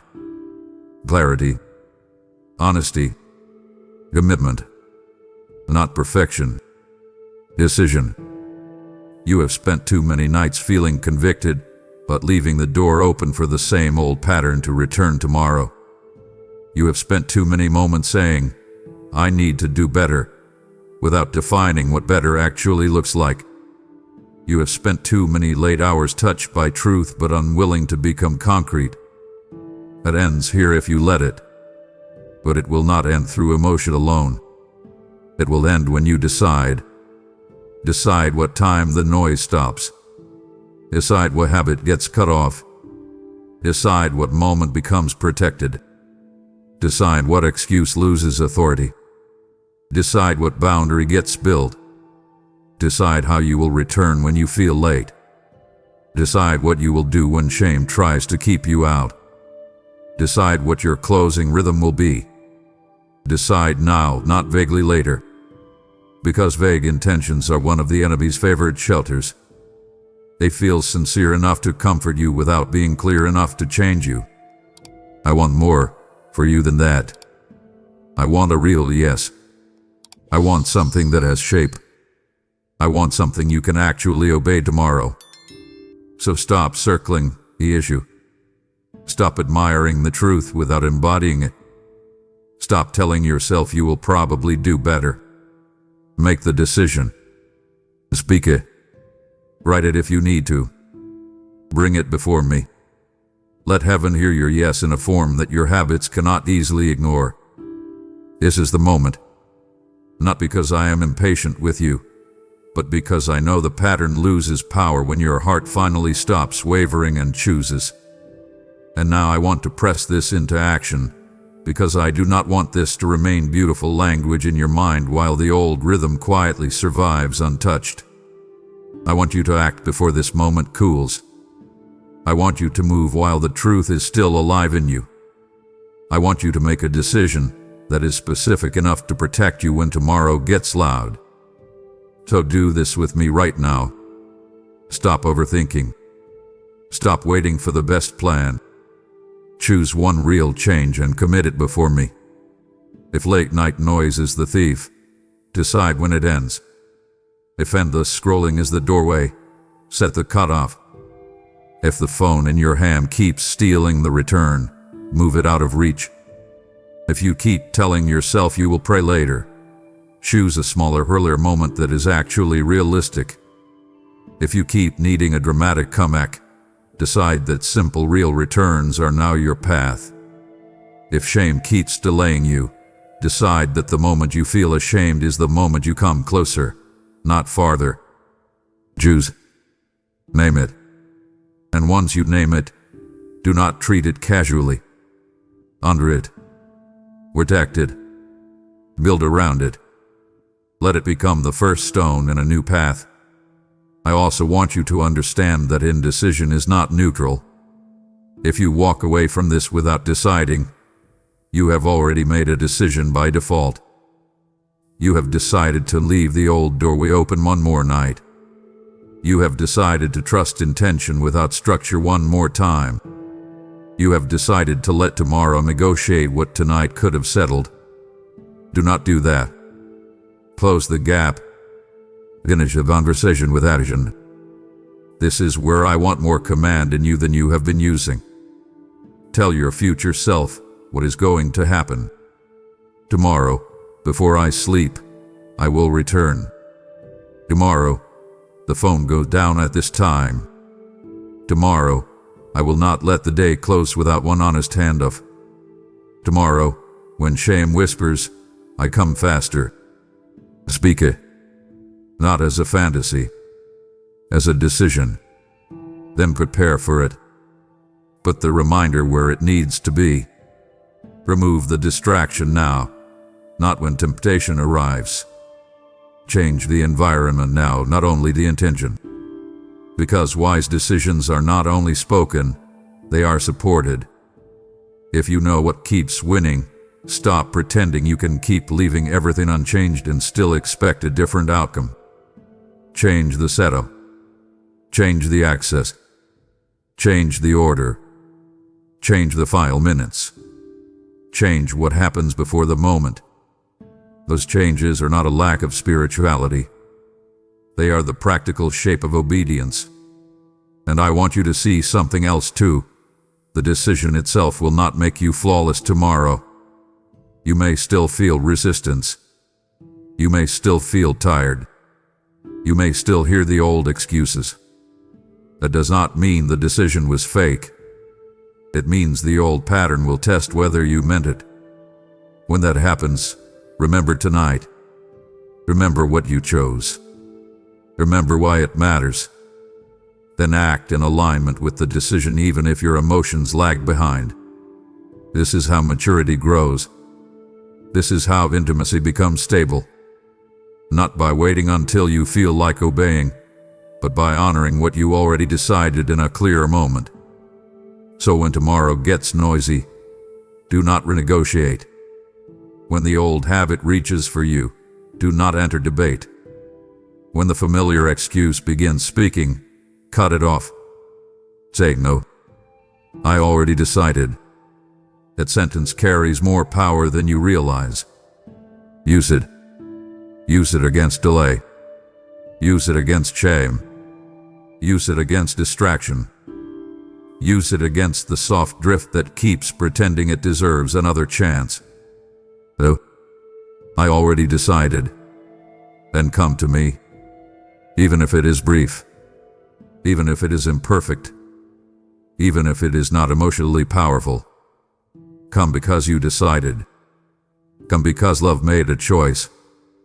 Come because tonight became more than another stirring moment. I am asking you now with all the authority and tenderness of a father who sees exactly where this path can lead if you choose rightly. Do not leave this as another warning. Let it become a decision. Make it before me. Seal it with action. Build around it. Protect it tomorrow. And when the test comes, stand in it. Because you do not need another warning tonight. You need to make a decision. And if you do, this can be the place where the pattern finally starts losing the authority you have quietly been giving it. My beloved child, I want you to hear me now in the deepest place of your heart, because this is where everything I have been saying comes together, and this is where I do not want you to leave with one more thought, one more conviction, one more emotional stirring, only to end the night still holding the very weight I have been asking you to surrender. You have apologized enough tonight. You have felt enough tonight. You have understood enough tonight. You have heard the warning, the comfort, the truth, the invitation, the correction, the tenderness, the exposure of the pattern, the unveiling of the excuses, the call to stop delaying, the reminder that I did not miss you, the revelation that even in the hours you forgot, I stayed near, the warning not to misuse my patience, the call to stop waiting for worthiness, the reminder that the return does not need to be dramatic, the command to make a decision. All of that matters. All of that has been for you. But now I need to bring you to the simplest and most important thing, because if you miss this, you can still walk away carrying the same burden with slightly better language around it. I do not want that. So hear me clearly, and obey me with trust. Do not apologize again tonight. Come here. Sit down. And let me have what you keep carrying. That is what I want now.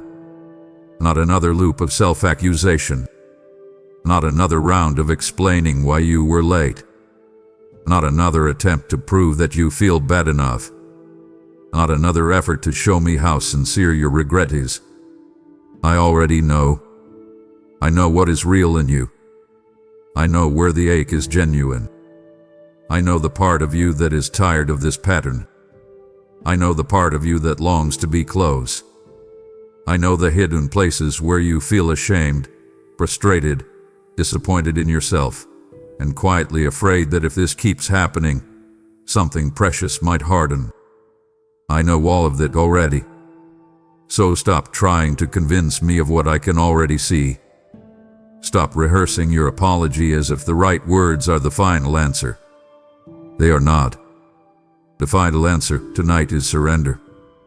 The final answer tonight is trust. The final answer tonight is transfer. You have been carrying too much in your chest while calling it responsibility. You have been carrying too much in your mind while calling it just life. You have been carrying too much in your spirit while telling yourself you will deal with it tomorrow. And I am telling you now, with all the authority and tenderness of a father who loves you deeply, enough. Stop. Sit down. Bring it here. Give it to me. Do not hold the guilt another hour. Do not cradle the pressure like it belongs to you. Do not keep nursing the disappointment as if it is somehow holy. It is not holy to keep carrying what I am asking you to release. It is not noble to keep the weight when I am opening my hands to take it. It is not maturity to keep analyzing what should be surrendered. Some of what you have been calling reflection has really been resistance in slower clothing. Some of what you have been calling responsibility has really been fear of letting go. Some of what you have been calling trying to do better has really been a quiet refusal to stop self-managing and actually trust me with the deeper burden. That is why I am not asking you for more explanation tonight. I am asking you for your hands. Open them. I am asking you for your yes. Speak it. I am asking you for the burden. Name it. I am asking you for the thing you keep tightening around when the room gets quiet. Release it. Do not wait until you feel lighter to surrender. Surrender is how the lightness begins. Do not wait until peace arrives before you let go. Letting go is how peace enters. I want you to understand that this is not symbolic to me. This is real. When you bring me the guilt, I really receive it. When you bring me the shame, I really cover it. When you bring me the exhaustion, I really meet it. When you bring me the cluttered mind, I really calm it. When you bring me the emotional residue of the day, I really touch it. When you bring me the self-condemnation, I really silence it. This is not poetry to me. This is relationship. This is exchange.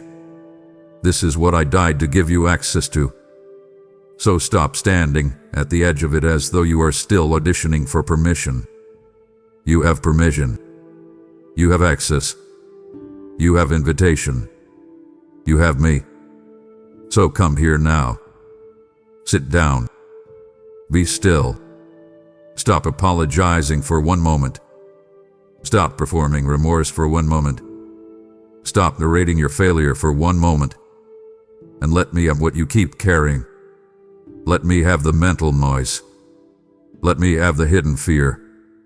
Let me have the ache under the busyness. Let me have the disappointment you feel in yourself. Let me have the pressure to finally get it right.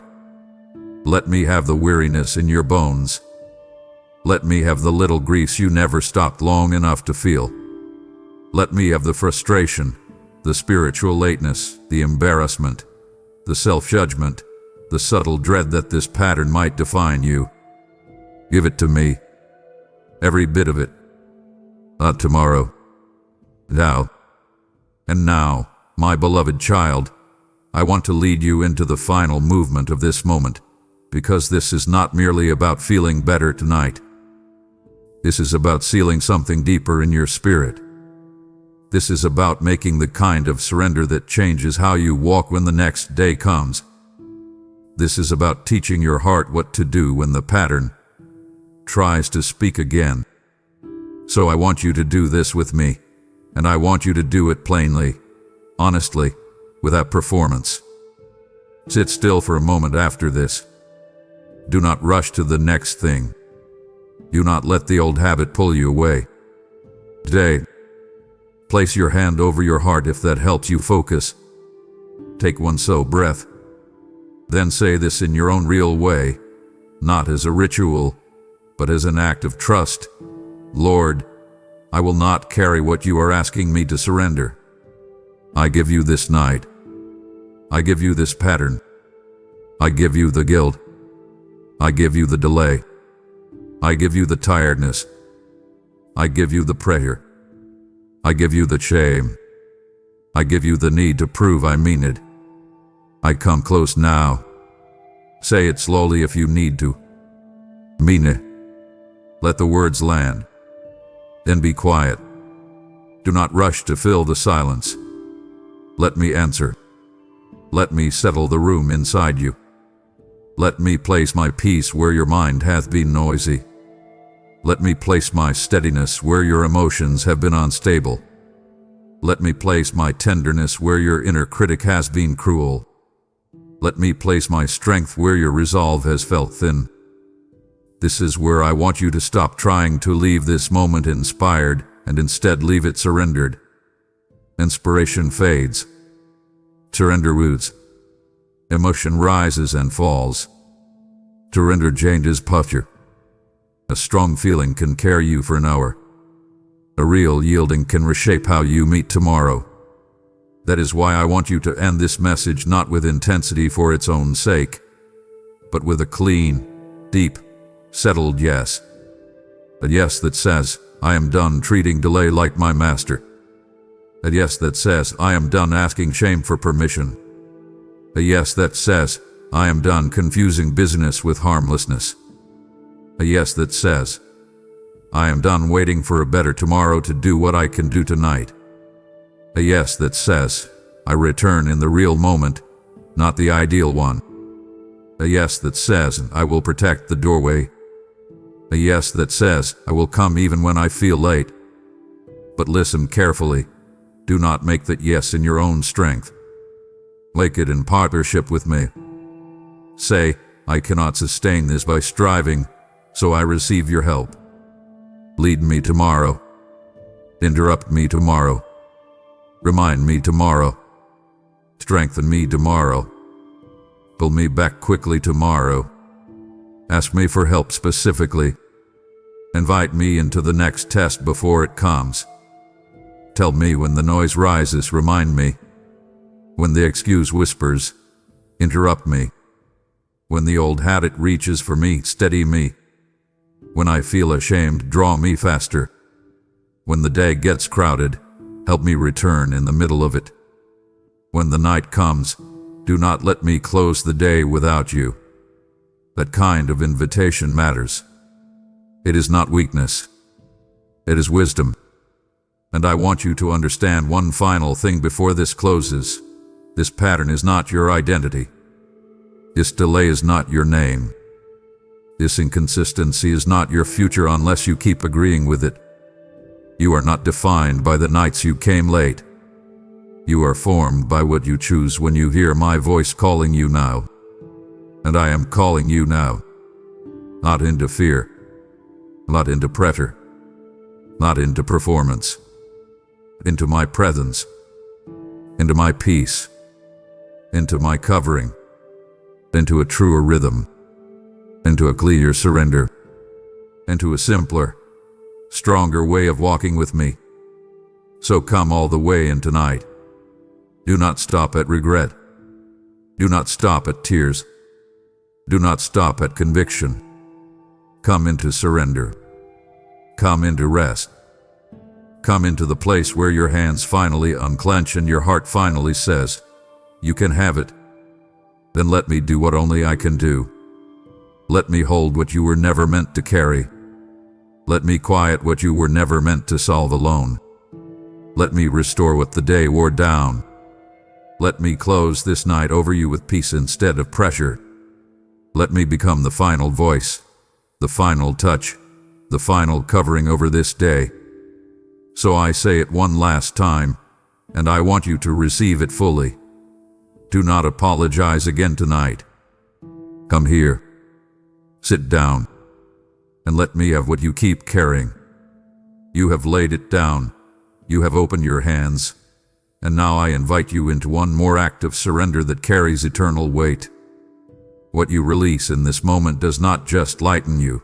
It becomes provision for my work to reach those still holding what you just surrendered. This is how my kingdom moves, through open hands, through willing hearts, through those who trust me enough to give when I ask. I have said, freely you have received, freely give, and I am speaking that over you right now as a living invitation. If you feel the nudge, that is me calling you into alignment with what I am doing beyond your own life. Through your super thanks, your membership, or your PayPal offering, the link is in the description. You become part of a river that carries my presence to the weary. I will cover you, increase you, and return to you what you release with multiplied grace. Do not leave this moment only relieved. Leave it obedient. Act now, and give what I am asking you to release. And once you have taken that step, let your heart grow still for a moment. Surrender is not only what you release, it is where you return to me. What you have opened in obedience has created space for something you have been missing. This is the moment where giving gives way to awareness, where your spirit begins to recognize what truly matters. So pause and listen closely, because what you have been searching for has been waiting for you all along. My child, listen to me. Listen to me closely. You are carrying a heavy weight right now, and I see it all. I see the tension tight in your shoulders. I see the constant stress from your job pressing down on your chest. I see the unspoken worries about your family keeping you awake in the dark hours of the night. You run all day long, trying so desperately to catch up with the endless demands of this world. But in all your frantic running, you have missed something vital. You missed me. I waited for you today. I set a specific time for us to meet in the quiet space of your heart. But you were too busy. You said later, God. I will pray later. I will listen later. But later never came. Now, the day is over, and the opportunity is gone. Feel the weight of that missed moment. It feels exactly like arriving at a closed door at midnight. You knock, but the time for that specific blessing, that specific conversation, has passed. You recognize the heavy silence in your room right now. That silence is the exact space where my voice once called to you. I was whispering to you during your morning commute. I was pulling at your heart during your rushed lunch break. I invited you to step away from your anxiety and breathe in my profound peace. But you chose the noise of the world instead. You prioritized the endless scrolling on your phone over the endless love in my presence. You chose the urgent demands of your boss over the gentle, life-saving invitation of your Creator. I know the internal ache you feel right now deep inside. It is the silent, heavy sorrow of a soul that arrived too late. You feel empty. You feel completely disconnected. That emptiness is not just worldly stress. It is the spiritual echo of our missed appointment. I want you to understand something deeply important about how I move. My invitations have a clear and urgent now. When I call you to pray, when I urge you to read my word, when I tell you to forgive someone, it is for that exact moment in time. I do not operate on your delayed schedule. When I speak, the power to change your life is released in that exact second.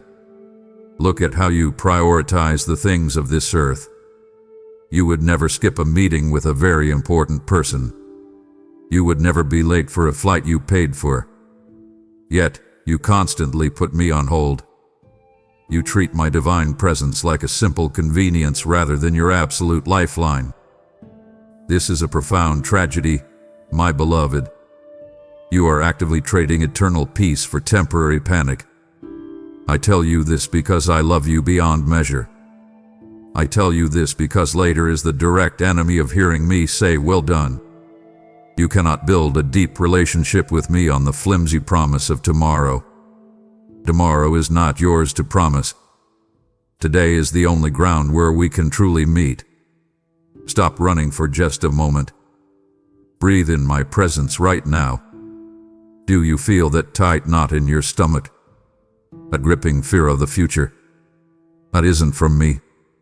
Let's undo it together. But to undo it, you must show up when I call your name. You must stop pushing me to the distant edges of your life. I am not an afterthought.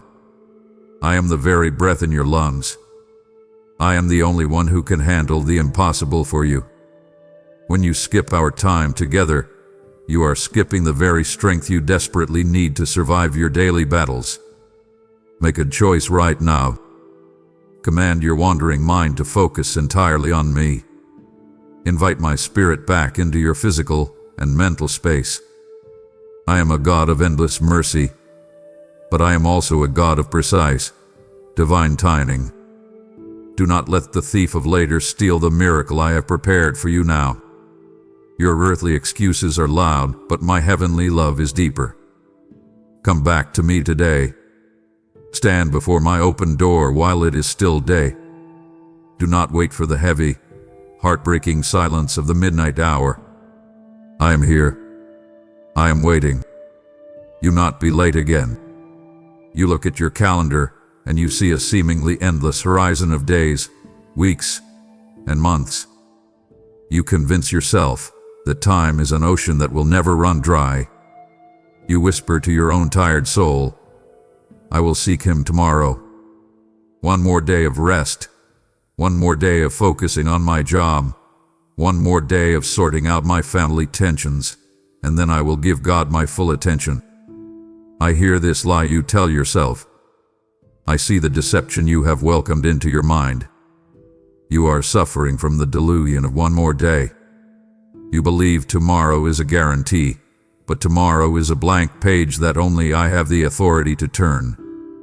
When you delay our time together, you are gambling with a currency you do not actually own. Time is a gift I give you, breath by breath, beat by beat of your heart. I watch the enemy of your soul use tomorrow as his greatest weapon against you. He does not need to convince you to hate me. He only needs to convince you to ignore me for just one more day. He uses your fear of the future and the intense pressure at your job to steal your today. He tells you that your earthly tasks are urgent, but your spiritual life can wait. Do you not see the trap? By always pushing me to tomorrow, you ensure that I am never a part of your today. You remain stuck in a cycle of striving, running on empty, trying to fix unspoken family tensions with your own exhausted hands. You feel overlooked by the world, but you are actively choosing to overlook the Creator who holds the world. Your heart is slowly hardening through this repeated delay. Every time you skip our meeting, a tiny layer of frost forms over your spiritual sensitivity. It is like leaving a soft piece of clay out in the sun. The longer you leave it untouched by my hands, the harder and more rigid it becomes. You lose the ability to feel my gentle nudges. You lose the peace that I want to pour into your anxious mind. The resonance of my calling starts to fade away, drowned out by the loud demands of your daily life. You start to believe that the noise of the world is the only reality, completely forgetting the quiet, life-giving power of my voice. Listen to my warning. The night is coming when no man can work. There is a time when the sun will set on the specific opportunities I have placed in front of you. You are assuming the daylight will last forever. Look around you. See the fading light. See the fleeting nature of this world. You are counting your money. You are counting your tasks, but you are failing to count the immense cost of the hours you cannot reclaim. An hour spent in my presence equips you for a lifetime of battles. An hour skipped is an hour you face the storm entirely alone. Stop believing the lie of tomorrow. Command your body to wake up. Invite my presence into your actual, messy, busy today. I am calling you right now, not tomorrow morning. You feel that deep breath you need to take before facing a hard challenge. Take it now and breathe me in. I am offering you the exact strength you need for the pressure at your job. I am offering you the exact wisdom you need for your family. Do not let one more day rob you of the miracle I have for you in this very second. Step out of the delusion and step into my eternal reality today. You stand before me like a tree covered in thick, green leaves. From a distance, you look so impressive to the people around you. You go to work. You manage your household. You pay your bills and you keep up a good appearance. You want everyone to see how busy and productive you are. But I do not look at you from a distance. I walk right up to you. I reach into your branches. I am looking for fruit, but I only find leaves. You are caught in the trap of the barren fig tree. You have the appearance of life, but you are lacking the actual substance of my spirit. Your procrastination has caused you to grow a beautiful exterior, while your inner spiritual life remains completely barren and empty. I am the patient gardener. I have watered you with my grace. I have dug around your roots with my teachings. I have given you time, resources, and endless love. But the season for bearing fruit is now. You cannot stay in a state of spiritual stagnation forever. You think this stagnation is comfortable. You think that by avoiding deep prayer, by avoiding the hard work of reading my word, you are protecting your limited energy. But this comfort is actually a curse. It is a cage that keeps you small. You feel a knot in your stomach because deep down, you know you were made for so much more than just surviving the work week. You were created to bear fruit that changes the lives of everyone around you. Look closely at the people in your life. Look at your children, your spouse, your friends, and your coworkers. They are walking through a dry, confusing world. They come to you hungry. They are looking for peace. They are looking for wisdom. They are looking for a glimpse of my love. But because you have skipped our time together, because you have procrastinated your own spiritual growth, you have nothing real to offer them. You only offer them the rustling leaves of your own anxiety and stress. You missed the profound opportunity to nourish others in their deep hunger because you refused to let me nourish you first. You must recognize a vital truth today. There is a massive difference between waiting on God and making God wait. You tell yourself you are waiting for a better season, a less busy time, a moment when you feel more prepared. And oh, my child, you are making me wait. I am standing ready with a banquet of power and peace, and you are leaving me waiting at the table while you chase the wind. You are treating my divine schedule as if it is subject to your earthly convenience. This must stop today. You must tear down the idol of your own timing. Come to me right now and offer me your barren branches. Ask me to prune away the dead leaves of your excuses. Invite my living water to flow deep into your roots. Do not wait for the finality of a season that has officially passed. Do not wait until the harvest is over to realize you never planted any seeds. The time to grow is today. The time to bloom is right now. Do not be satisfied with just looking good on the outside. Command your spirit to draw deeply from my love, so that you can bear the rich, life-saving fruit you were always destined to produce. I must speak to you now about a very painful reality. It is a truth born out of my perfect justice and my deep love for you. There is a sobering moment when my spirit ceases to strive with a person's constant delays. You have heard me call your name time and time again. I have opened doors for you, laid out clear paths, and offered you specific, life-changing grace. But you skipped the appointment. You walked away. You chose the temporary comforts of this world over the eternal weight of my glory. You assume that because I'm a loving Father, the door to every opportunity will remain forever propped open. But I tell you this, some portals of destiny do not stay open forever. You will eventually feel the withdrawal of a specific grace that was once freely offered to you. It feels like reaching out to grab a lifeline, only to find empty air. It feels like standing on a train platform, watching the train pull away, knowing you had the ticket, but simply refused to board in time. I want you to clearly understand the difference between my eternal love and my specific timing. I will never stop loving you. My love for you is vast, unconditional, and forever. But my divine appointments, my specific assignments for your life, are tied to the urgency of the now. When you skip these moments, the Spirit whispers with a heavy heart, "Not this time." Imagine the deep, agonizing grief of standing outside the wedding feast. You can hear the beautiful music inside. You can hear the laughter and the joy of those who arrived on time and prepared their hearts. but you are standing outside in the cold dark because you thought you could delay your preparation. You thought the bridegroom would wait for you to finish your worldly tasks. This is the reality of missing a divine moment. You miss the celebration. You miss the specific miracle I had scheduled for your presence. You feel the pain of being overlooked by the world at your job. But the greatest pain is realizing you overlooked the invitation of your Creator. You feel the sting of this truth. Do not run away from it. Let it sink deep into your reality. Finding the humility to accept the severe consequence of a skip is the first step toward true healing. You cannot rewind the clock. You cannot force a closed door to open just because you finally decided you are ready. You must accept that your disobedience cost you a specific blessing.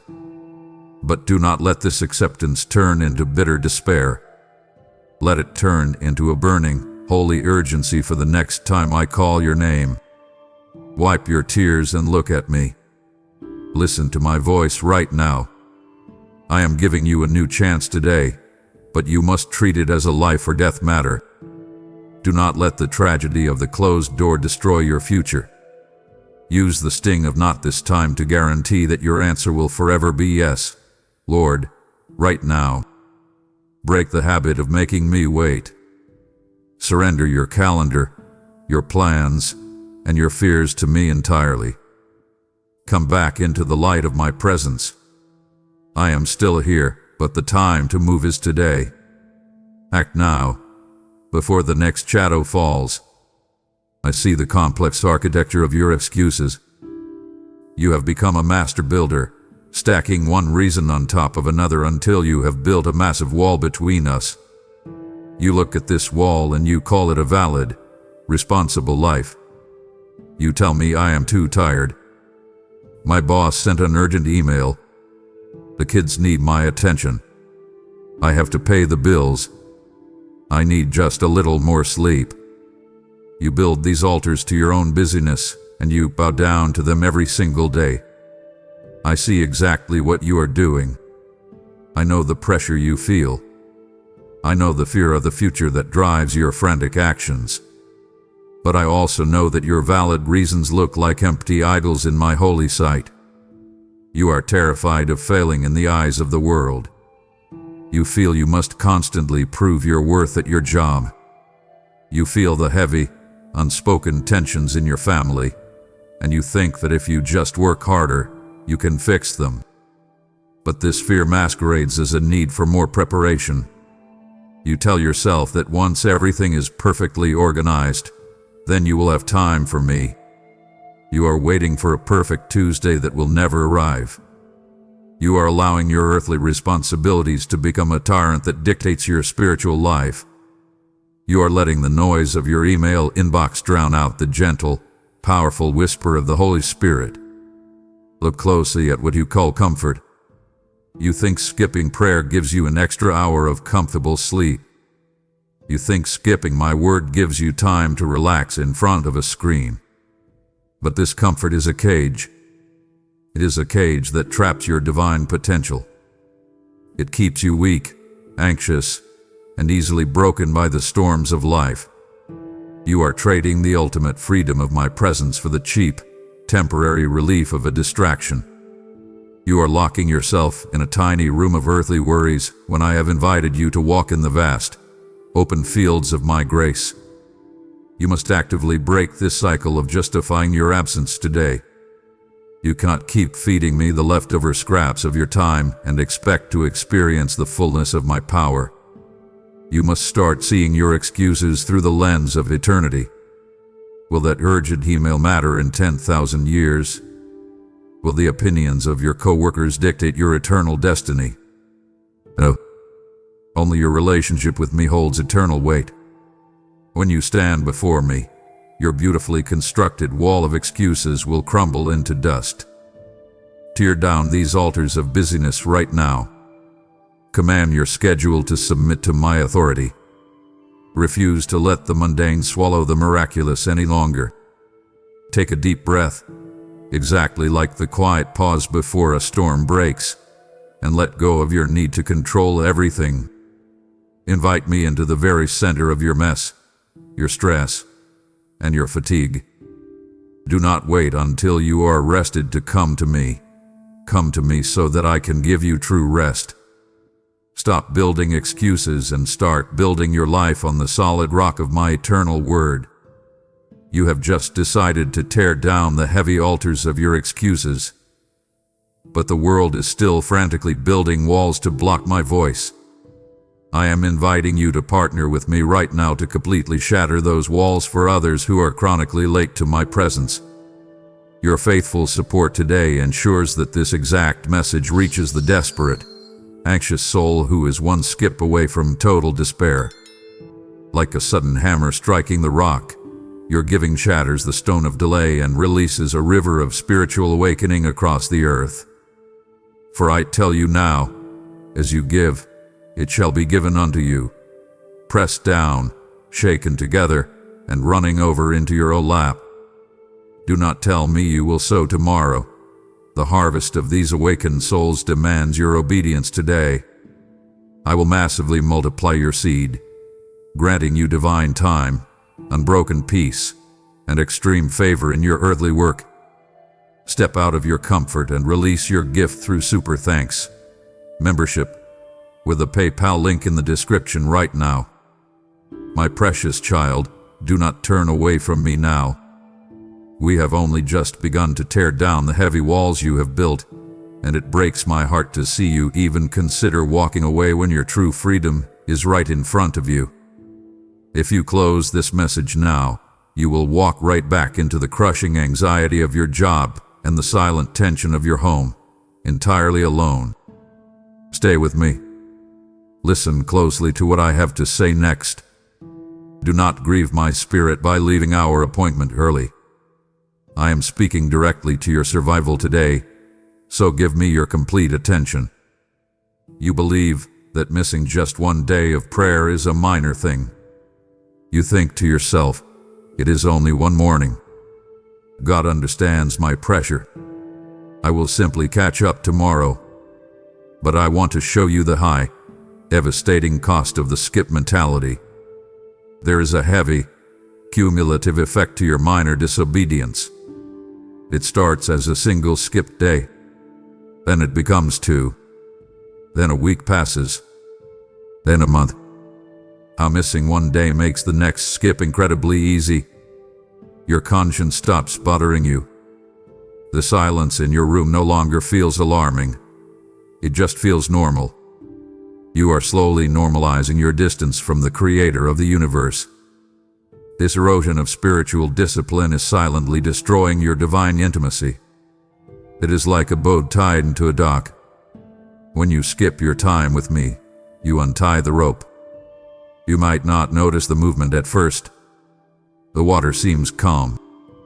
But slowly, inch by inch, the current of the world pulls you away.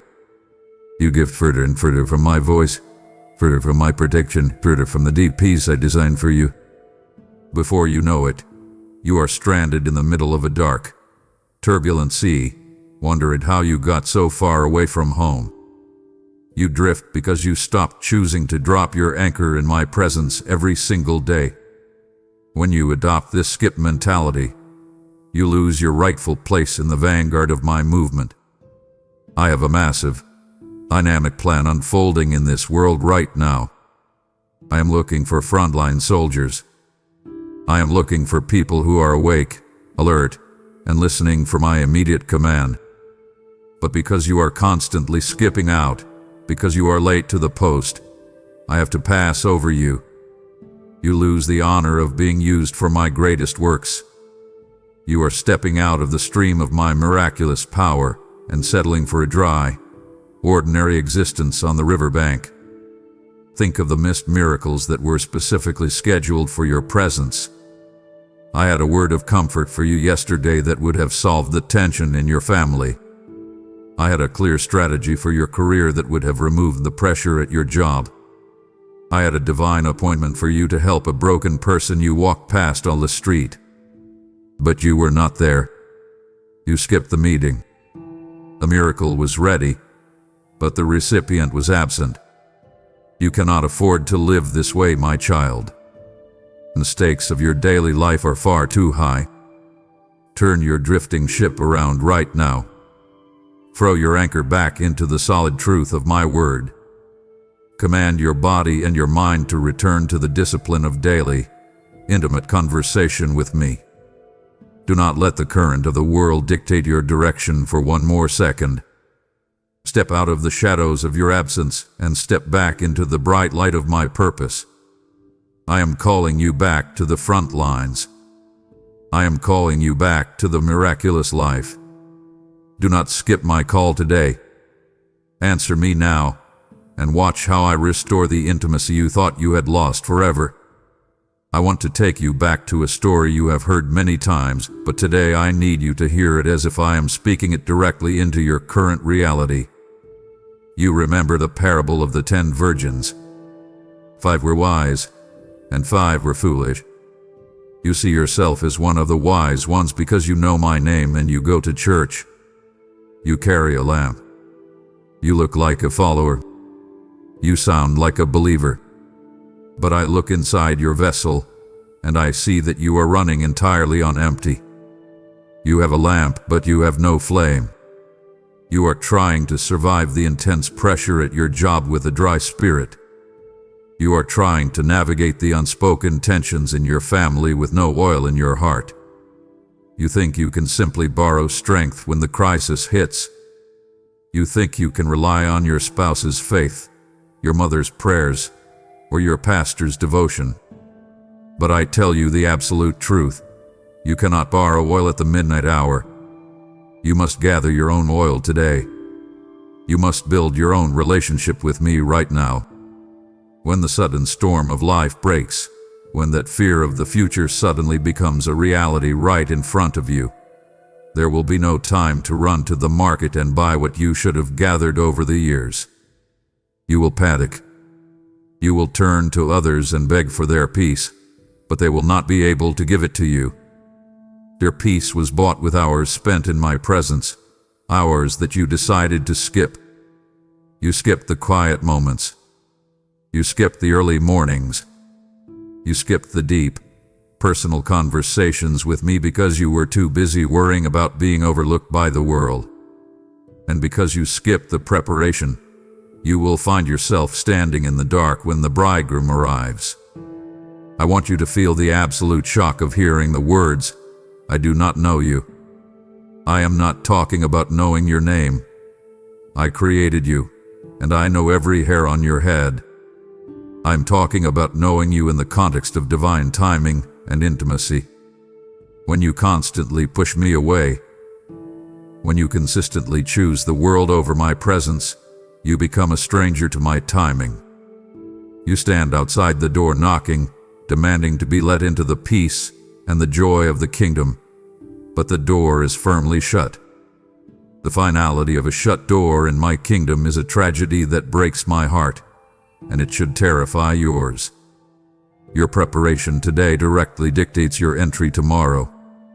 You cannot fake a flame.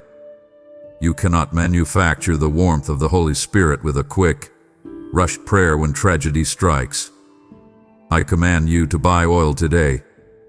I invite you to sit with me in the quiet pause before the storm breaks, and let me fill your vessel. Stop relying on the crowd to carry your spiritual weight. Stop hiding behind the faith of others. The necessity of personal readiness is absolute. I am calling you to trim your wick, to clean your lamp, and to receive the fresh oil of my Spirit right now. Do not wait until the cry goes out at midnight. Prepare your heart today, so that when I call, your light will shine brightly in the dark. You are staring out into the distance of your life, and you see a shimmering vision of a better you. You see a future where you are finally free from the heavy pressure at your job. You see a tomorrow where the family tension is miraculously resolved. You see a day, somewhere far ahead, where you finally drop to your knees and give me your whole heart. I see this vision you hold, but I must tell you the painful truth. You are looking at a mirage. It looks like life-giving water, but it is only the hot, dry sand of your own deception. You are trying to schedule a heart change for next year. You are planning to repent tomorrow. You are telling me, I will stop holding on to this bitterness later. I will surrender my fear of the future when things calm down. I must gently correct this dangerous arrogance. You are assuming that your heart will remain soft enough to turn back to me later. You assume that repentance is a simple human tool you can pull out of a toolbox whenever you feel like it. But repentance is a gift of my grace, and grace is offered in the now. Every time you intentionally delay your obedience, you are actively weakening your own will. You are teaching your soul to ignore my voice. You are searing your own conscience. When I whisper to you to forgive that family member, and you say not today, a tiny piece of your heart turns to stone. When I command you to trust me with your career, and you choose to worry instead, your spiritual ears become a little more deaf to my call. You cannot schedule a spiritual awakening the way you schedule a meeting at work. You cannot put my Holy Spirit on a calendar invite for next Thursday. The danger of this mirage is that while you are waiting for a convenient time to repent, the world is actively hardening you. The constant striving, the desperate need to not be overlooked, the endless scrolling, these things are slowly putting your spirit to sleep. If you keep skipping my calls today, you risk waking up one day to find that you no longer care that you are skipping them. You risk arriving at a place where the distance between us no longer bothers you. That is the true tragedy of a delayed return. I invite you to return to your first love today. I command you to stop walking toward the mirage of tomorrow and turn around to face the reality of my presence today. Do not wait for the lampstand to be moved from its place. Do not wait for the specific grace of this moment to pass you by. I am offering you a fresh start right now, in the middle of your mess, in the middle of your anxiety. Do not tell me you will clean yourself up first. Bring your hardened heart to me right now. Let me replace that stone of delay with a heart of flesh. I am ready to wash you clean, but you must step into the water today. I have given you many precious gifts, but one of the most vital talents I have entrusted to your hands is time. Every single second you breathe is a sacred loan from my throne. Yet you treat time as if it is cheap. You throw it away on things that do not matter. You spend countless hours worrying about the future, completely ignoring the fact that I already hold your future. You spend precious minutes stressing over the opinions of people who overlook you, while the Creator of the universe is actively trying to get your attention. I hold you accountable for the seconds spent in vanity. I hold you accountable for the hours you waste running away from my presence. You must learn to recognize the urgency of a divine moment. There is a specific Kairos moment, a holy, appointed time, that I place in your path every single day. It might look like a sudden urge to pray for a friend. It might look like a quiet nudge to put your phone down and look your child in the eyes. It might feel like a deep breath, a gentle pull to simply sit in silence with me before you rush out the door to your demanding job. These are not random thoughts. These are life or death invitations. These are the moments where heaven touches earth in your living room, in your car, or at your desk. But because your mind is completely consumed by earthly deadlines, you skip right past the heavenly appointments. I am standing at the door of your today, and I am knocking. I am not waiting for you in the distant future. I am in the holy now. I want you to live with a constant, burning awareness that I am right beside you. When you feel the weight of your family tensions, that is your cue to turn to me immediately, not to stew in your own frustration. When you feel the crushing fear of tomorrow, that is your signal to drop your heavy burdens at my feet today. You must absolutely refuse to let the mundane tasks of your life swallow the miraculous potential of my presence. Your to-do list is loud, but my purpose for your life is eternal. I command you to become a fierce protector of the holy now.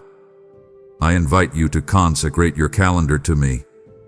Before you look at your emails, look at my word. Before you listen to the complaints of the world, listen to the whisper of my spirit. Treat every single divine nudge as a matter of absolute importance. Do not tell me you are too busy. I am the one who gave you the strength to be busy. Submit your hours, your minutes, and your very breath to me today.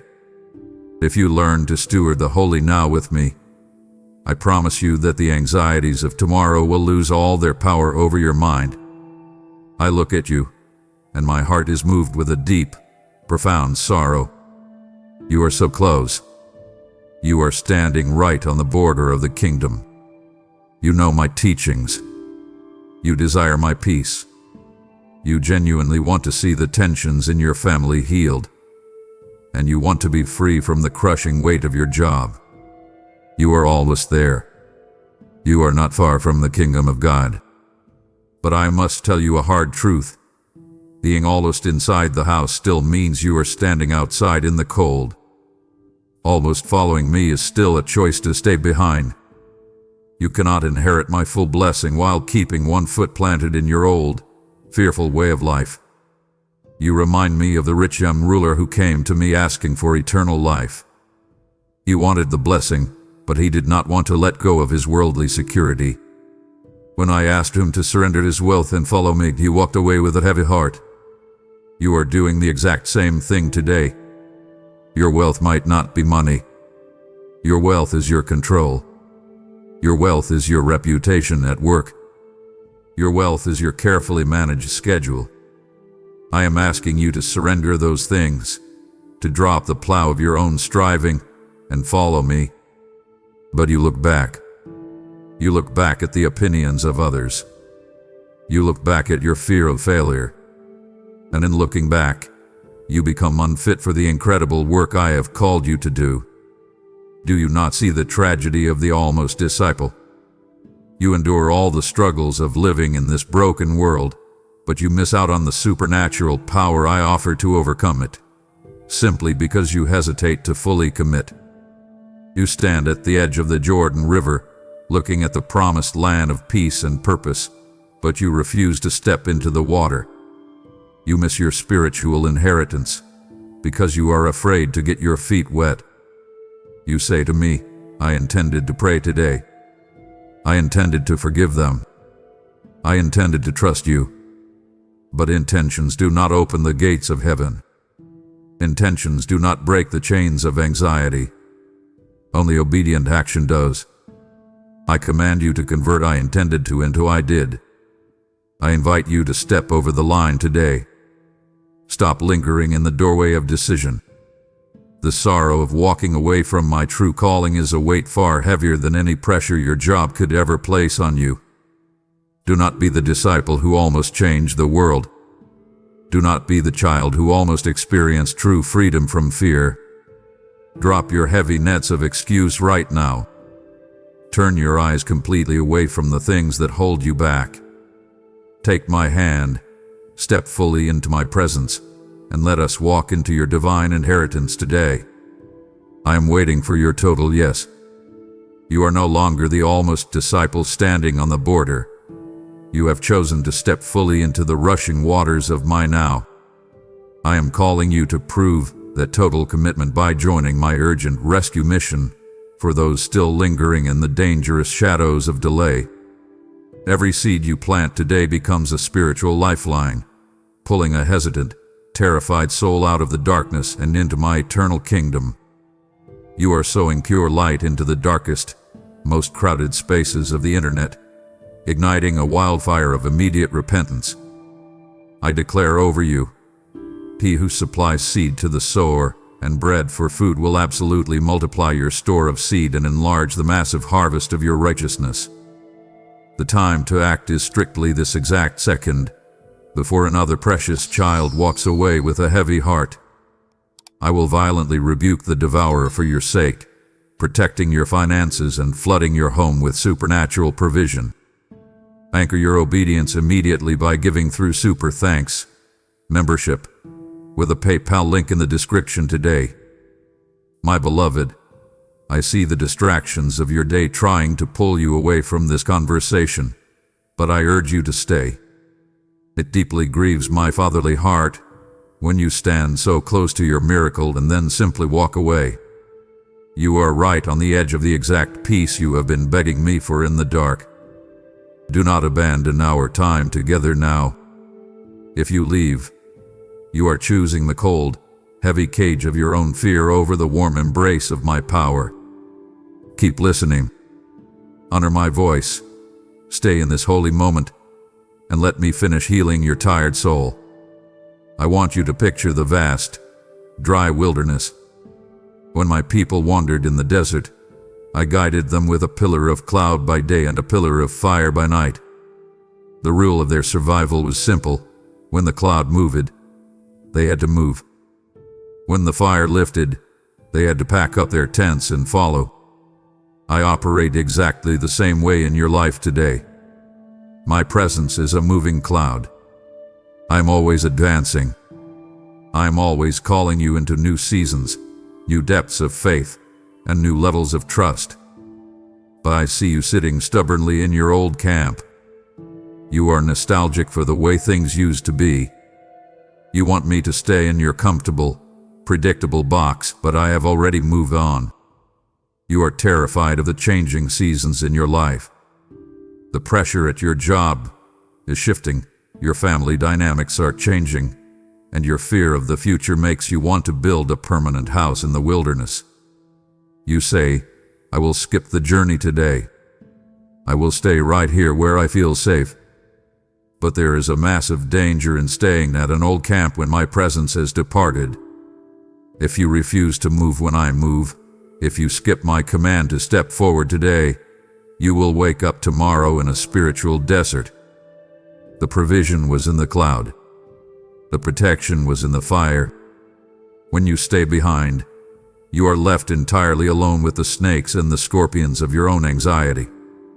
You must develop the spiritual agility to follow the Lamb wherever he goes. You cannot cling to the blessings of yesterday when I am offering you the fresh manna of today. Yes, moving requires effort. It requires you to pull up the stakes of your comfort zone. It requires you to leave behind the feeling of being in control. But it is the only way to survive. You must learn to discern the sound of my moving cloud. It sounds like that sudden, deep conviction in your heart. It sounds like that quiet pause before the storm breaks, telling you it is time to shift your perspective.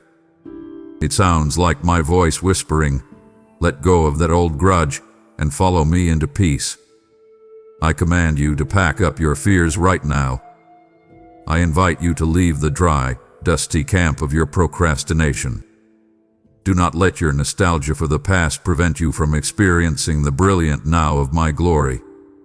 If I am calling you to take a risk at work for my kingdom, take it. If I am calling you to initiate reconciliation in your family, do it today. Do not skip the journey because you are afraid of the path.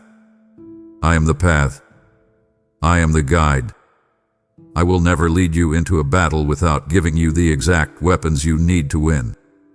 Listen closely. The cloud is moving. The season is changing.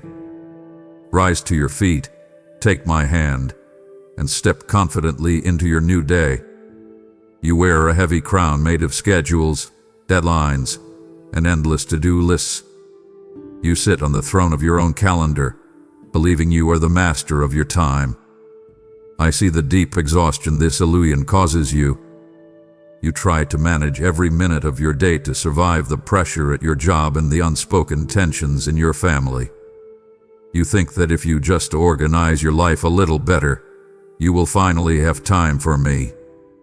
But you are entirely deceived by the illusion of self-managed timing. You are trying to fit the creator of the universe into a small, 15-minute slot between your meetings and your meals. I do not operate on your earthly clock. My throne and your clock operate on entirely different scales. I want you to struggle with the pride of thinking you can catch up whenever you wish. You tell yourself, I am too busy today, but I will give God a whole hour on Sunday. You assume time is a resource you can save and spend like money. But time is a river, and you cannot step into the same water twice. When you skip your time with me today, you cannot manufacture that exact moment tomorrow. Your self-managed timing is actually slowly destroying your peace. You are constantly running late in your own mind, constantly feeling overlooked by the world, and constantly fearful of the future. Why? Because you refuse to relinquish the crown of your calendar to me. Submit your today to the Creator of time right now. Hand over your heavy, impossible schedule to my capable hands. I invite you to step off the throne of your own life and let me take my rightful place. When you try to manage your own timing, you only produce anxiety.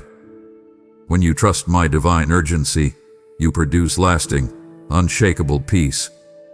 I see the exact moments you need to rest, and I see the exact moments you need to fight. I know when you need to speak up at your job, and I know when you need to sit in silence with your family. Trust my urgency over your perceived convenience. Sometimes I will interrupt your perfectly planned day with a sudden need to pray. Sometimes I will ask you to pause right in the middle of your most stressful task. Do not skip these interruptions. These are the exact moments where I am trying to save you from your own striving. I am offering you the profound peace that comes entirely from synchronized steps with your Father. Imagine walking perfectly in step with me, never running ahead in panic, and never lagging behind in apathy. Take a deep breath right now, like that quiet pause before a hard rain falls, and release your grip on your schedule. Command your racing mind to stop and acknowledge my sovereignty over your day. I promise to multiply your time when you give your first fruits to me. I will give you the wisdom to handle the pressure at your job with supernatural grace. I will give you the exact words to heal the tension in your family. What you must let me lead. Surrender your clock to my throne today. Step into the beautiful, unhurried rhythm of my grace, and you will never feel late again. You are walking through your days with your eyes half closed. You are suffering from a deep, dangerous spiritual lethargy. You go to your job. You deal with your family. You pay your bills, but your spirit is fast asleep. I see the heavy slumber that has fallen over you. You have allowed the world to sing you a deadly lullaby.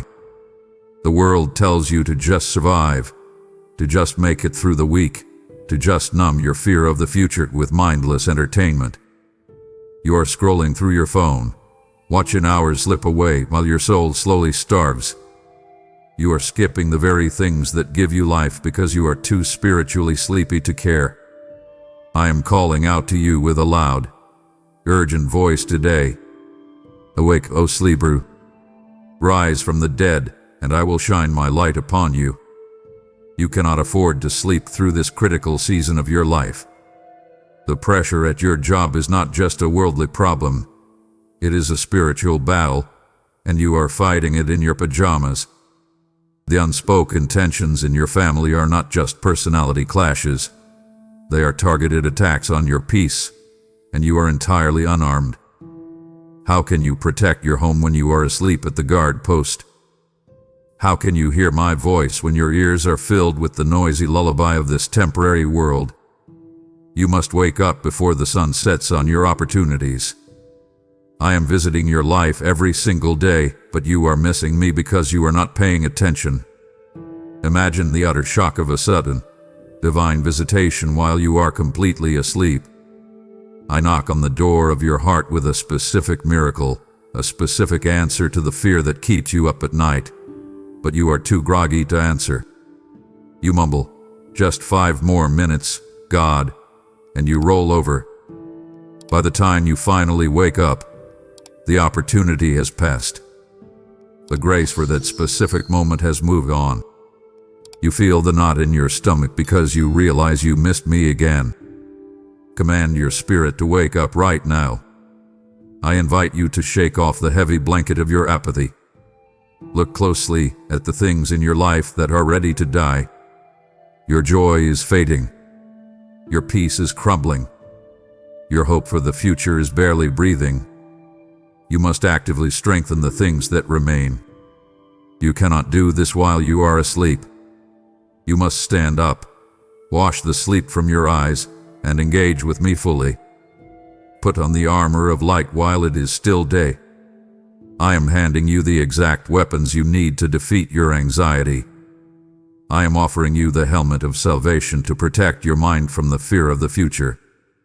I am giving you the shield of faith to stop the fiery arrows of stress at your job. But armor does no good for a sleeping soldier. You must choose to put it on. Step out of the shadows of your spiritual slumber and step into the bright, waking reality of my presence. I am here to revive you. I am here to awaken your true purpose. Open your eyes right now and let us walk into the daylight together. You think your choices only affect you. You believe that when you skip your time with me, you are the only one who pays the price. I must correct this deeply flawed thinking right now. Your life is not an isolated island. You are a vital, irreplaceable link in a massive, divine chain. When you choose to skip our meeting today, you are actively breaking the chain of your own future. You are also breaking the chain of provision for someone else. I have beautifully designed your destiny to intersect with the destinies of others. There are people standing on the other side of your obedience, desperately waiting for your yes. Look at the people in your life. I see the exact people who are looking to you for strength. When you succumb to the fear of the future and the pressure at your job, you teach them to do the same. But when you stand firm in my peace, you become a beacon of hope for them. Realize that your delay affects the entire body of Christ. You are holding up the line. I scheduled a specific assignment for you just for this Tuesday. It was a simple word of encouragement you were supposed to give a coworker. It was a moment of deep, patient listening you were supposed to offer your child. But because you skipped your time with me in the morning, you were too empty, too stressed, and too frustrated to complete the assignment. I want you to see the devastating ripple effect of one missed divine appointment. You missed the quiet pause with me, so you snapped at your family. Your tension created a wall in your home. That wall caused your child to go to school feeling unloved. You went to work carrying guilt, and that guilt made you perform poorly, increasing the pressure at your job. Do you see how one simple skip cascades into a mountain of worldly pain? You are feeling the knot in your stomach because your spirit knows you missed the mark. You feel overlooked by the world, but you are the one overlooking the vital role I have called you to play. You must reclaim the ground you have lost to hesitation today. I command you to take your rightful place in the chain of my divine plan. Do not let the enemy convince you that your obedience does not matter. Your yes is a powerful weapon against the darkness. Your willingness to show up when I call sets off a miraculous ripple effect of grace, healing, and peace in your home and your workplace. I am ready to use you to change the atmosphere of your family. I am ready to use you to bring light into your stressful job. Invite my Holy Spirit to rebuild the broken links in your destiny right now. Promise me that you will stop treating your spiritual life as a private, unimportant hobby. You are carrying a specific cargo of my love that must be delivered to the people around you. You cannot deliver it if your hands are completely full of your own earthly anxiety. Drop your heavy bags of fear right now. Let me fill you with the exact power you need to be the missing link for someone else today. Step into your assignment. The people I love are waiting for you to show up. You hear my voice telling you that you are late, and you immediately feel a heavy blanket of shame. You feel the sting of missing the mark, and you want to run away and hide from me. You think my warning is a sign of my anger. I want you to completely change how you view my correction right now. My words are not meant to crush you. They are meant to cure you. Understanding that you are late is actually a desperate, loving call to wake you up. My discipline is the absolute proof of my fatherly love for you. I correct you because you are mine. I warn you because I value you far too much to let you sleepwalk into a life of misery and deep regret. I want you to use the sharp sting of the closed door to fuel your future fervor. When you realize you missed a divine appointment, let that pain teach you a permanent lesson. It is a profound grace to know that you missed it, so you never have to miss the next one. Many people walk through their entire lives completely oblivious to my voice. They never feel the conviction of a skipped meeting because their hearts are entirely numb. The fact that you feel bad about being late proves that your spirit is still alive. It proves that you still deeply desire my presence. You must actively turn your regret into a holy, burning hunger for me today. Do not sit in the dark room of your own shame. Shame is a toxic trap designed to keep you paralyzed. Shame tells you that because you failed yesterday, you will definitely fail tomorrow. I reject that lie over your life right now. I use the painful reality of too late to teach you the incredible, life-saving value of now. You felt the emptiness of handling your job pressure alone today. You felt the cold isolation of facing your family tensions without my wisdom. Let that emptiness drive you straight back into my open arms. I command you to wash your face and step out of your shame right now. I invite you to look at my warning as a beautiful, flashing beacon of rescue. I am intervening in your destructive cycle of delay. I am pulling you out of the frantic, exhausted rat race of this world. I am telling you, stop running. Stop striving. Come sit with me. I am offering you the exact peace you have been desperately searching for in all the wrong places. Take a deep breath right now, right in the middle of your messy day. You feel that slight release in your chest. That is my mercy washing over you.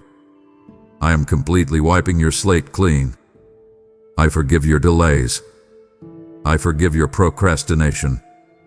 But you must use this mercy to change your actions today. Let the warning wake you up to the absolute necessity of my daily presence. Promise me that the next time you hear my whisper, you will not hesitate. You will not wait for a better moment. You will drop your fears. You will drop your excuses. And you will answer me immediately. My love for you is endless, but my call is right now. Let the sharp sting of your past delays fuel a radical, burning generosity that permanently changes the world today. I am personally asking you to fund the sounding of this massive alarm, waking up a generation that is sleepwalking toward disaster. Your financial support is the exact vehicle I use to deliver this urgent wake-up call to the exhausted worker and the broken family before their door shuts forever. When you give, you are pouring fresh, burning oil into the lamps of the spiritually blind, illuminating their urgent path back to my heart. I promise you, cast your bread upon these digital waters, and you will undoubtedly find it again after many days, returning to you as a tidal wave of blessing. Do not let the thief of procrastination steal your opportunity to fund this critical, 11th hour rescue operation.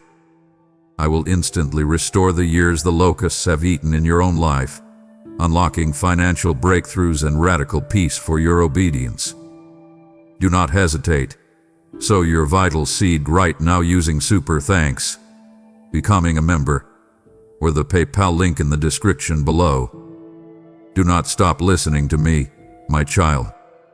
We are doing deep, spiritual surgery right now, and you cannot leave the table before the healing is completely finished. It wounds me deeply when you let the temporary noise of the world pull you away from my eternal, life-saving truth. The enemy wants you to click away, to go back to your rushing, your striving, and your endless worrying. Resist him. Stay right here with me. If you leave now, you risk letting your heart turn right back to stone. Let me finish pouring my mercy over you. Your complete freedom is in the very next words I speak. I need to show you the hidden danger growing inside you. You cannot see it with your physical eyes, but I see it with perfect clarity. Every single time you skip our time together, you are laying another brick in a massive wall between us. You do not build this wall overnight. It happens slowly, brick by brick, excuse by excuse. This is the anatomy of a hardened heart. Repeated skipping causes a devastating loss of sensitivity to the gentle promptings of my Holy Spirit. A few months ago, you felt a sharp conviction when you ignored my voice. Today, you barely feel a thing. You have grown accustomed to the cold distance you created. I watch this gradual, tragic shift in your spirit. It starts with you saying, "I can't pray right now. I am too stressed about my job." It starts as a feeling of overwhelming weakness. But over time, that "I can't" silently transforms into "I won't." You stop trying. You let the fear of the future dictate your daily routine. You let the unspoken tensions in your family become your normal state of being. You stop believing that I can actually fix your life. You start trusting your own anxiety more than you trust my eternal promises.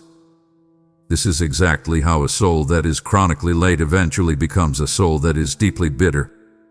You look at the people around you and you feel overlooked. You feel like life is unfair. You wonder why you are carrying such a heavy load while others seem to walk in peace.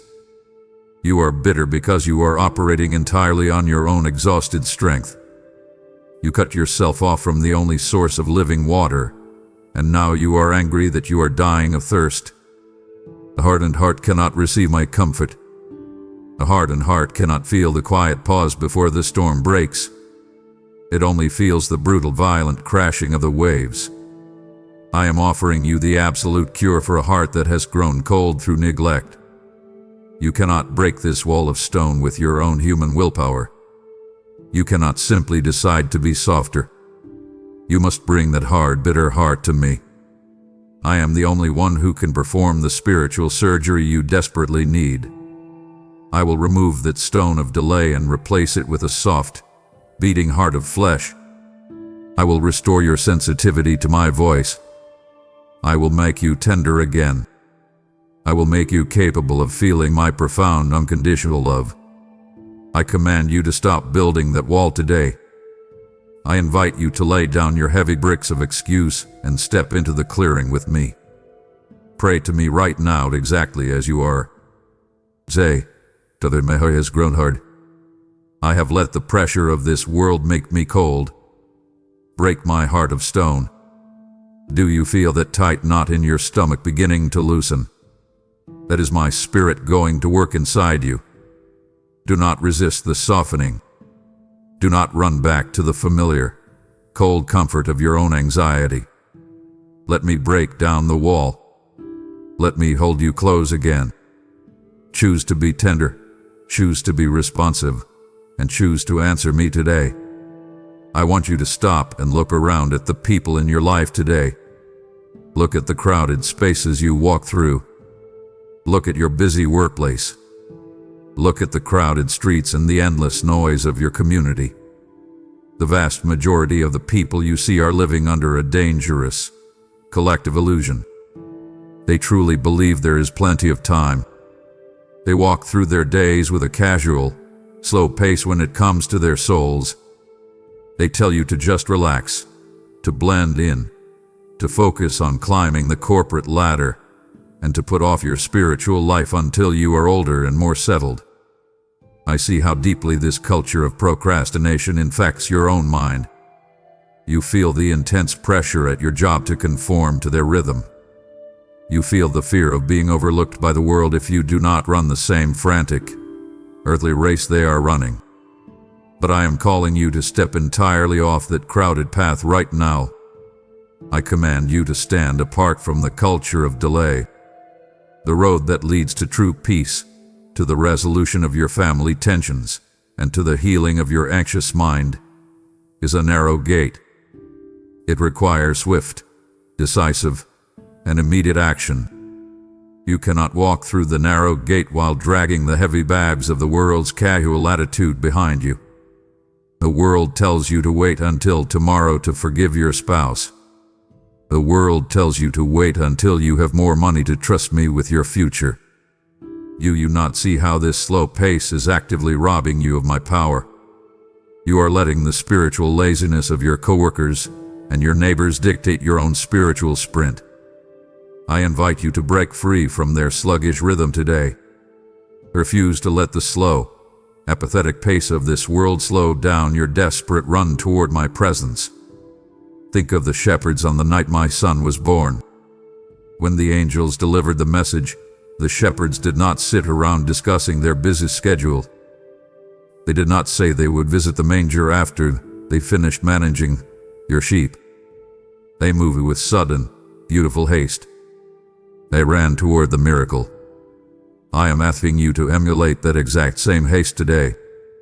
When you feel my gentle pull on your heart in the middle of your stressful workday, I want you to run toward it. When you feel the deep breath of my spirit inviting you to pause before a storm breaks in your home, I want you to drop everything and answer me.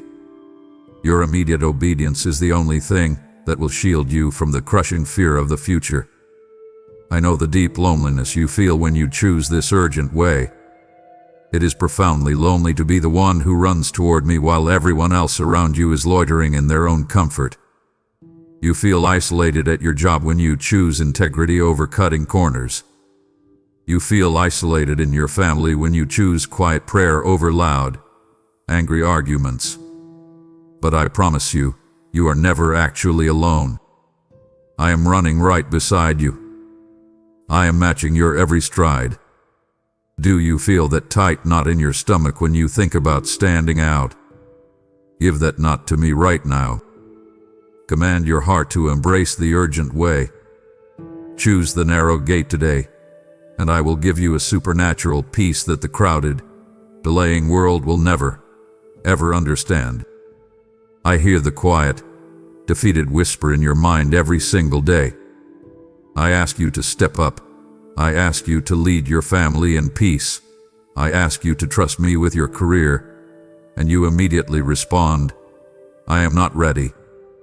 You look at the mess in your living room. You look at the mistakes you made at your job last week. You look at the deep, unspoken tensions you have allowed to fester in your home. You measure yourself against an impossible standard of perfection, and you decide that you are entirely disqualified. I am here today to absolutely shatter the excuse of I am not ready. I want you to listen to this eternal truth. I do not call the qualified.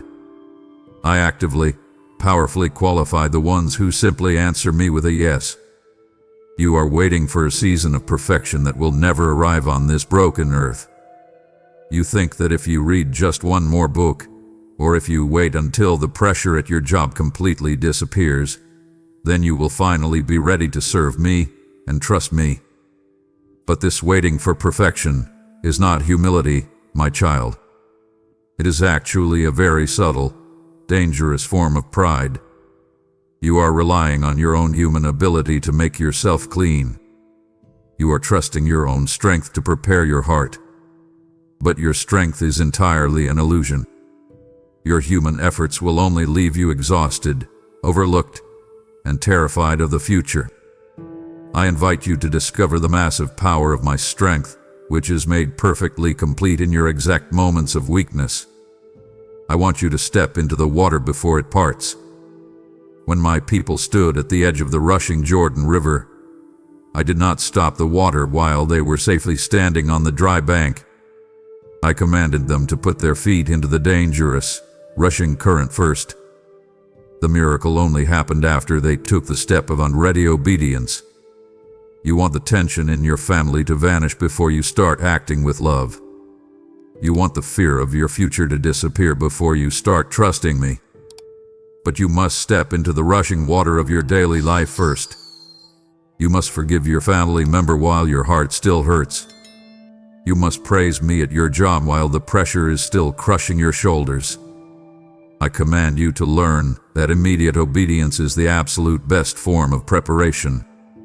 You will never feel fully ready to face the giants in your life, but you do not face them alone. Let go of your paralyzing fear of failure right now. You are so afraid of making a mistake that you are making the ultimate mistake of missing my divine timing. You feel the tension tight in your neck right now. That is the physical weight of your "I am not ready" excuse. Drop it. I am giving you permission to be imperfect. I am giving you permission to come to me exactly as messy and as stressed as you are today. Say yes to me right now, in the middle of your chaos, and watch how my grace completely overrides your lack of preparation. You look back at your life, and you feel a crushing wave of deep regret. You see the years you spent running after the wrong things. You see the countless hours you wasted worrying about the future, striving for a promotion at a job that easily overlooked you, and ignoring the growing tensions in your own family. You feel the heavy, bitter ache of lost time. You ask yourself in the dark, can this lost time ever be redeemed?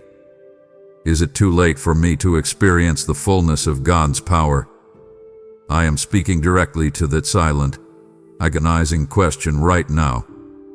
I am the creator of the universe, but I am also the absolute master of time. I can and I will redeem the years that you thought were gone forever.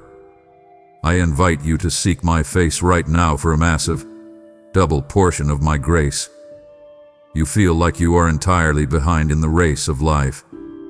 You feel like a laborer who showed up at the very last hour of the day, hoping for just a scrap of reward. But do you remember the story of the 11th hour laborers? The master of the vineyard paid them the exact same wage as those who worked all day. My economy of grace does not operate on your human logic. If you surrender your whole heart to me right now, in this late hour of your specific struggle, I will pour out a blessing so large it will completely erase the deficit of your past delays. I promise you today, I can restore the years the locusts of delay and procrastination have eaten. The enemy sent swarms of distraction, fear, and anxiety to consume the harvest of your early years. He wanted you to look at your barren fields and simply give up. But I am commanding a new season of sudden, supernatural growth in your life. I am going to take the painful lessons of your past failures and use them as the fertilizer for your future miracles.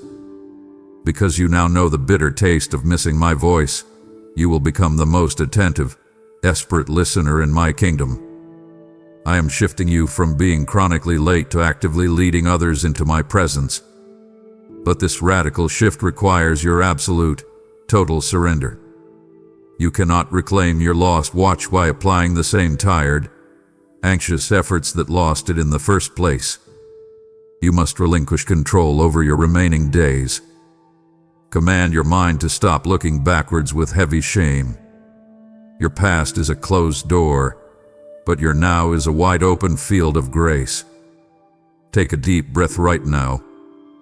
Feel the oxygen filling your lungs. That breath is a fresh, brand new opportunity to get it right. Surrender your anxiety about your career to me. Surrender your broken family dynamics to me. Give me the broken pieces of your lost years, and I will build a testimony of redemption that will absolutely stun the people who thought you were finished. I have not only called you to wake up for your own survival, I have called you to wake up so you can save the people around you. You are no longer just a passenger in this journey. I am officially assigning you the heavy, vital responsibility of the watchman. When you stand on the wall and you see the enemy of anxiety, fear, and division marching toward your home, you cannot remain silent. You cannot just lock your own door and let the rest of your family be destroyed.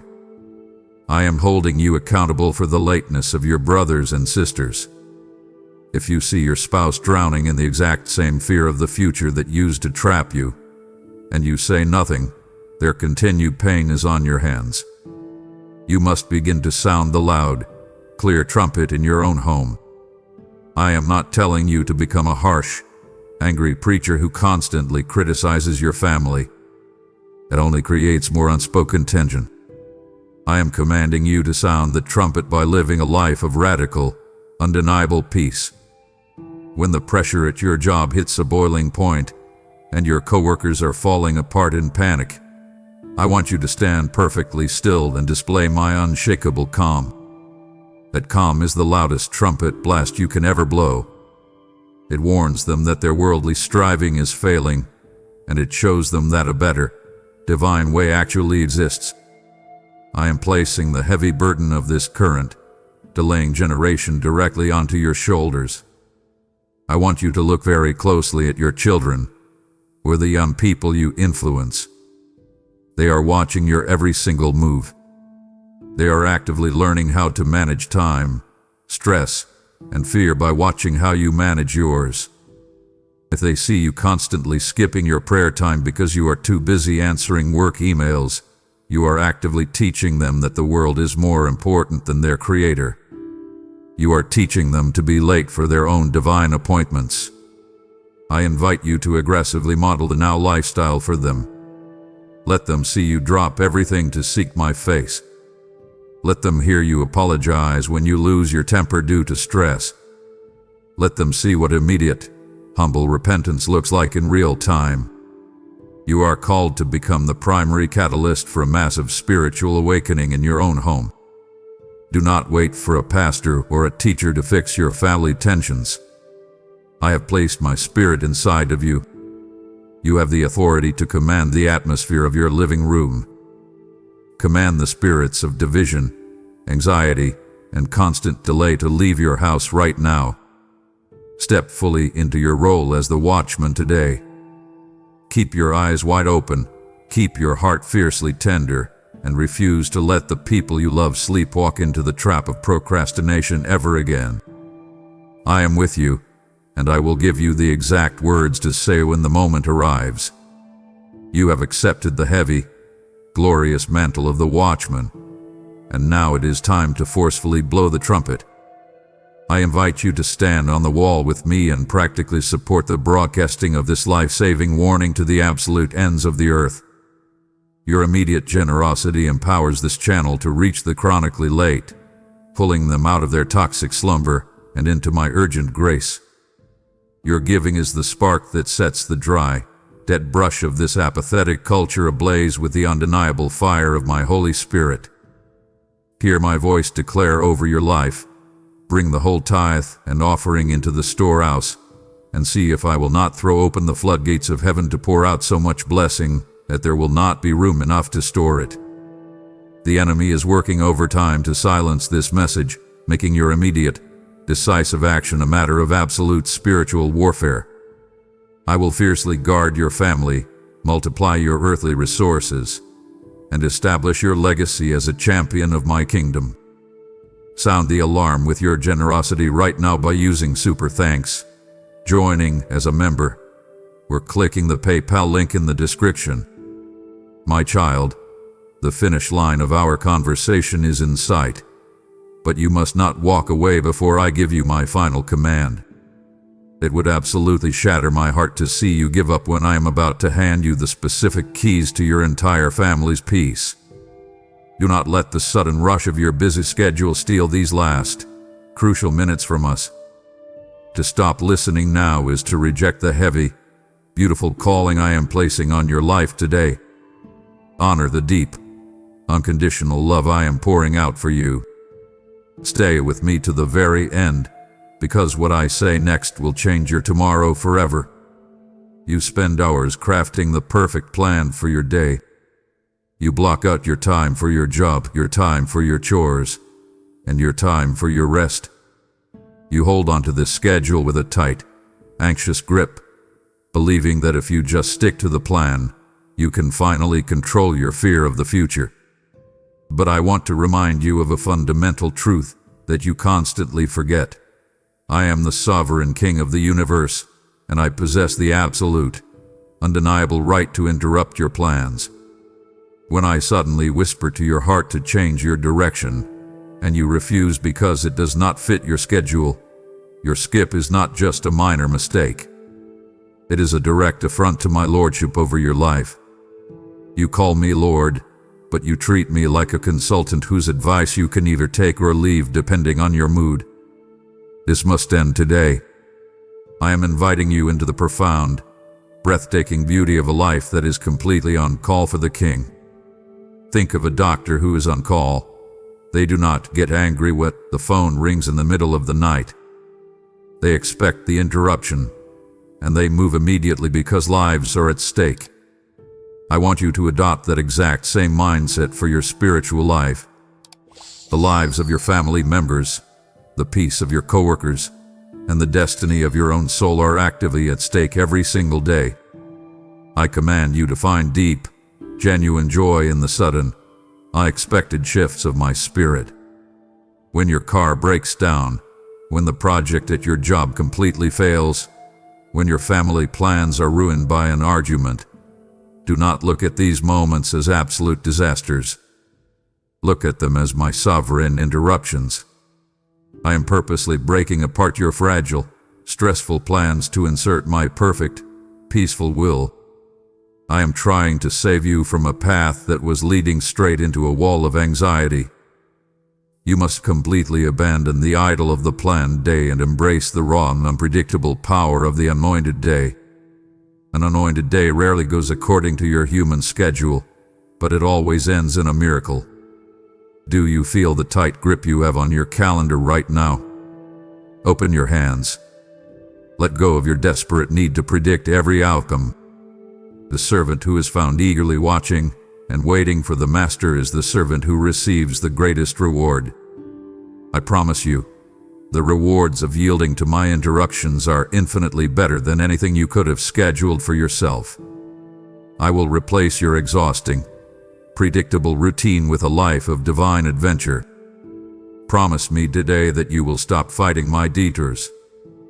Promise me that when I interrupt your busy day with a call to pray, a call to rest, or a call to forgive, you will drop your pen, step away from your screen, and answer me instantly. Your true freedom is found in my sudden interruptions. You are sitting in the shadow of your own mistakes right now. You feel the heavy, paralyzing weight of deep regret. You know you skipped our time together, and now you are crying tears of frustration. I see those tears. I know the absolute pain of realizing you missed a divine moment. But I must tell you a vital truth about those tears today. You must learn to distinguish between worldly sorrow and true, godly repentance.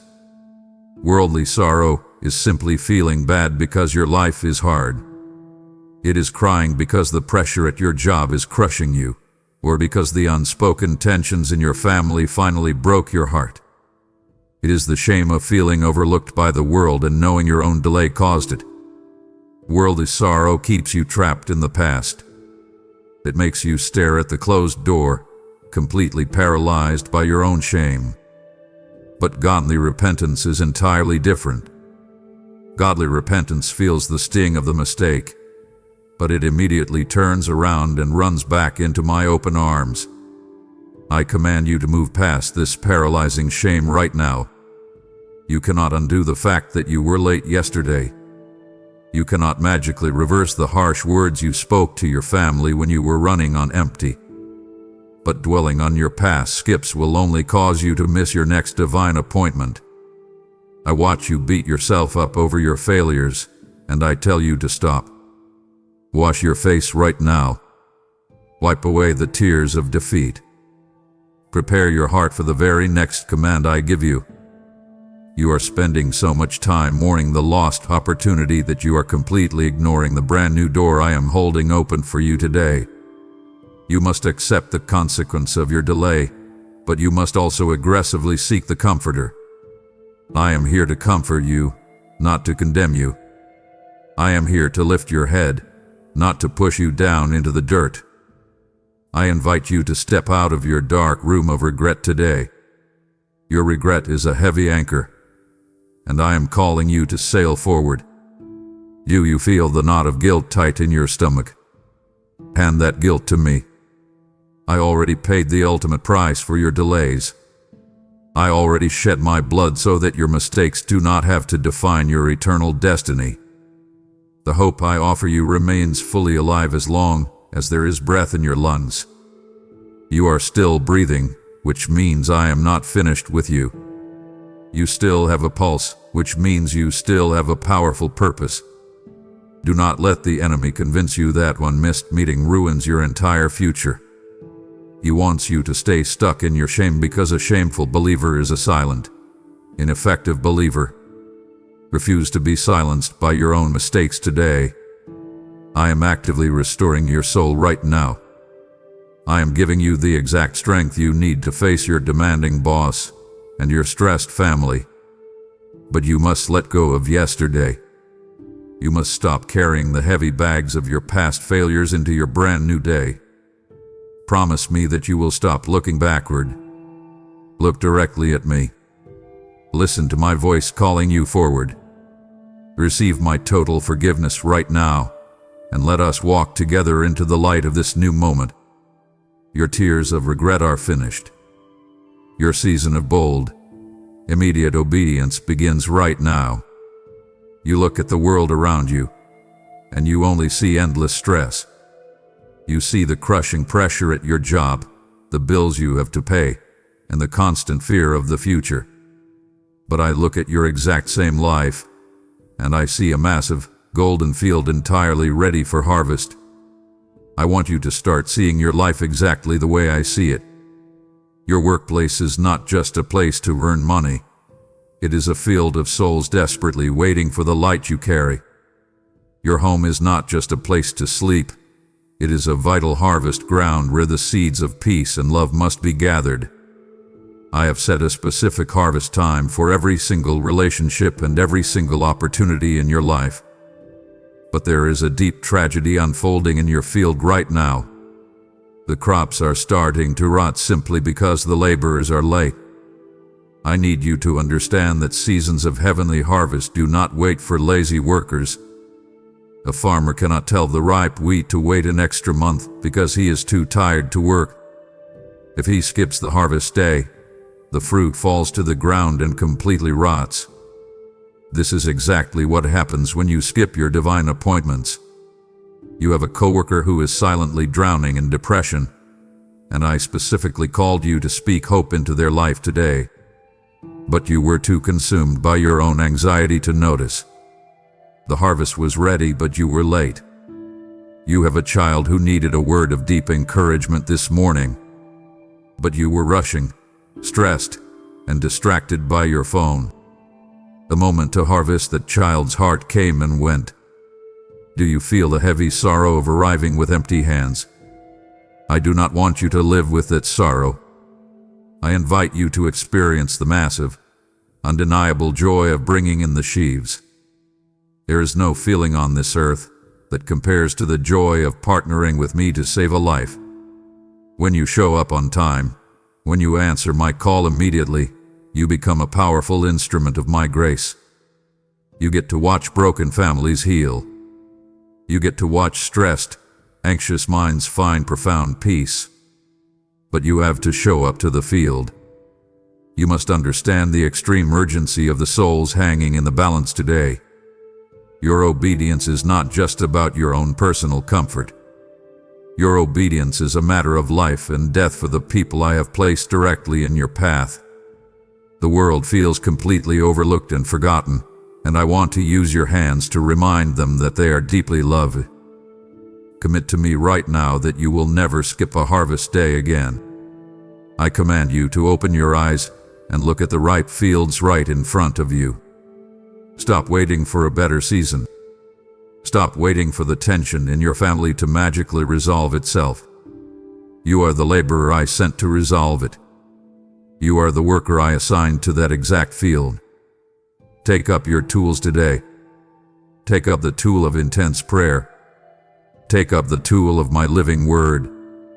Take up the tool of radical, unselfish love.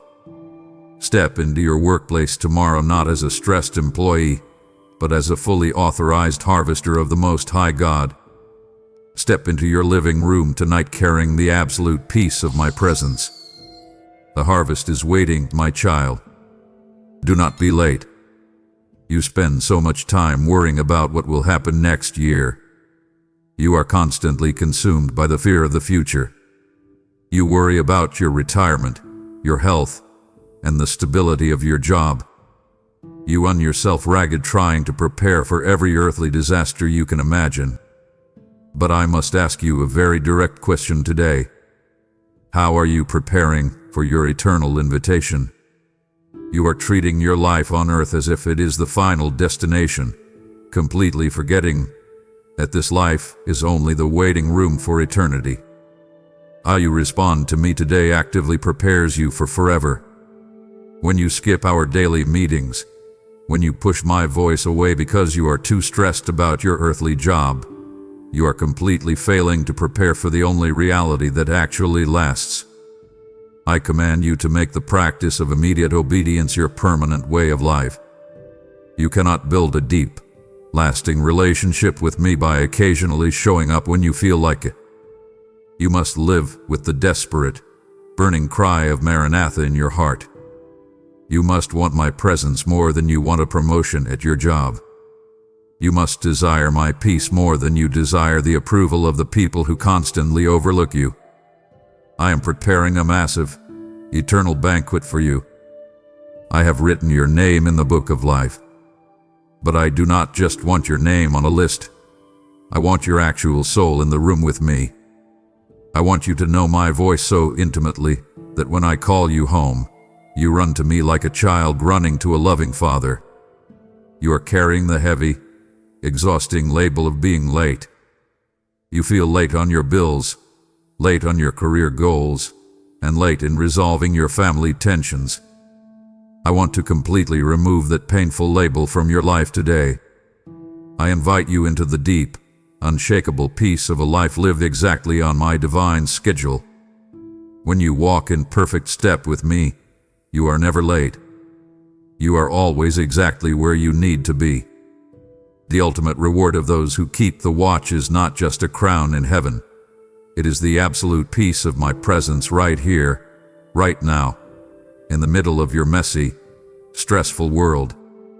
I offer you a life completely free from the frantic striving of the crowd. Prepare your heart for eternity by giving me your absolute best today. I command you to stop wasting your precious time on petty arguments and endless scrolling. Your life is a vapor, is a brief spark in the dark.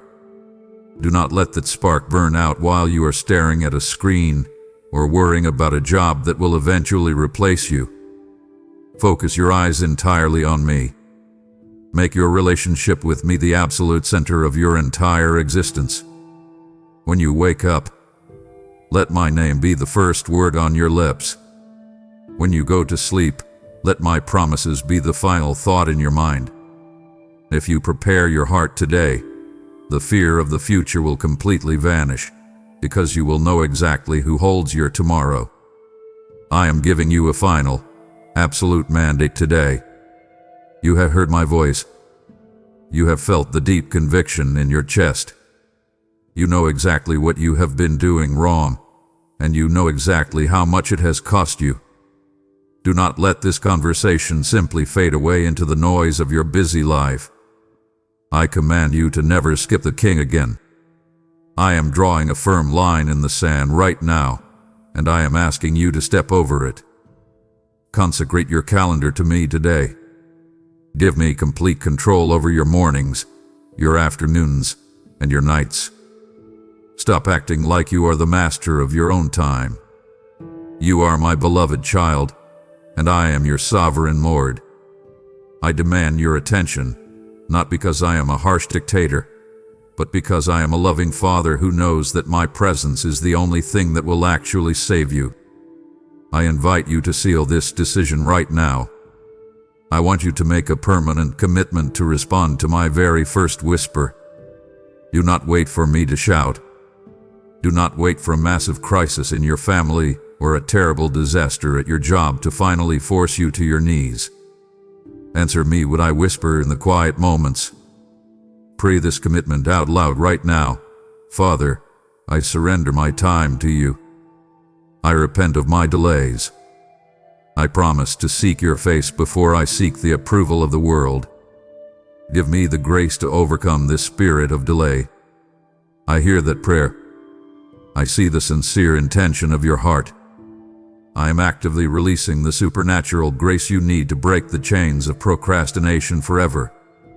You are no longer a victim of your own busy schedule. You are a warrior armed with divine purpose. Go forth from this moment with a burning lamp and a completely ready heart. The fear of the future has no power over you anymore. The pressure at your job cannot crush you, because I am the one carrying your heavy load. The unspoken tensions in your family will be healed by the radical, unselfish love I am pouring into your soul right now. You are not overlooked. You are deeply, profoundly seen by the Creator of the universe. I know every tear you have cried. I know every silent struggle you have faced in the dark. You are my most precious treasure, and I will never, ever let you fall. My child, hear my final promise to you today. If you choose to walk with me now, if you choose to prioritize my presence above everything else in this fading world, you shall walk with me forever. The closed doors of your past are gone. I am holding open the door to a brand new, miraculous future. Take my hand right now. Do not hesitate. Do not look back at your mistakes.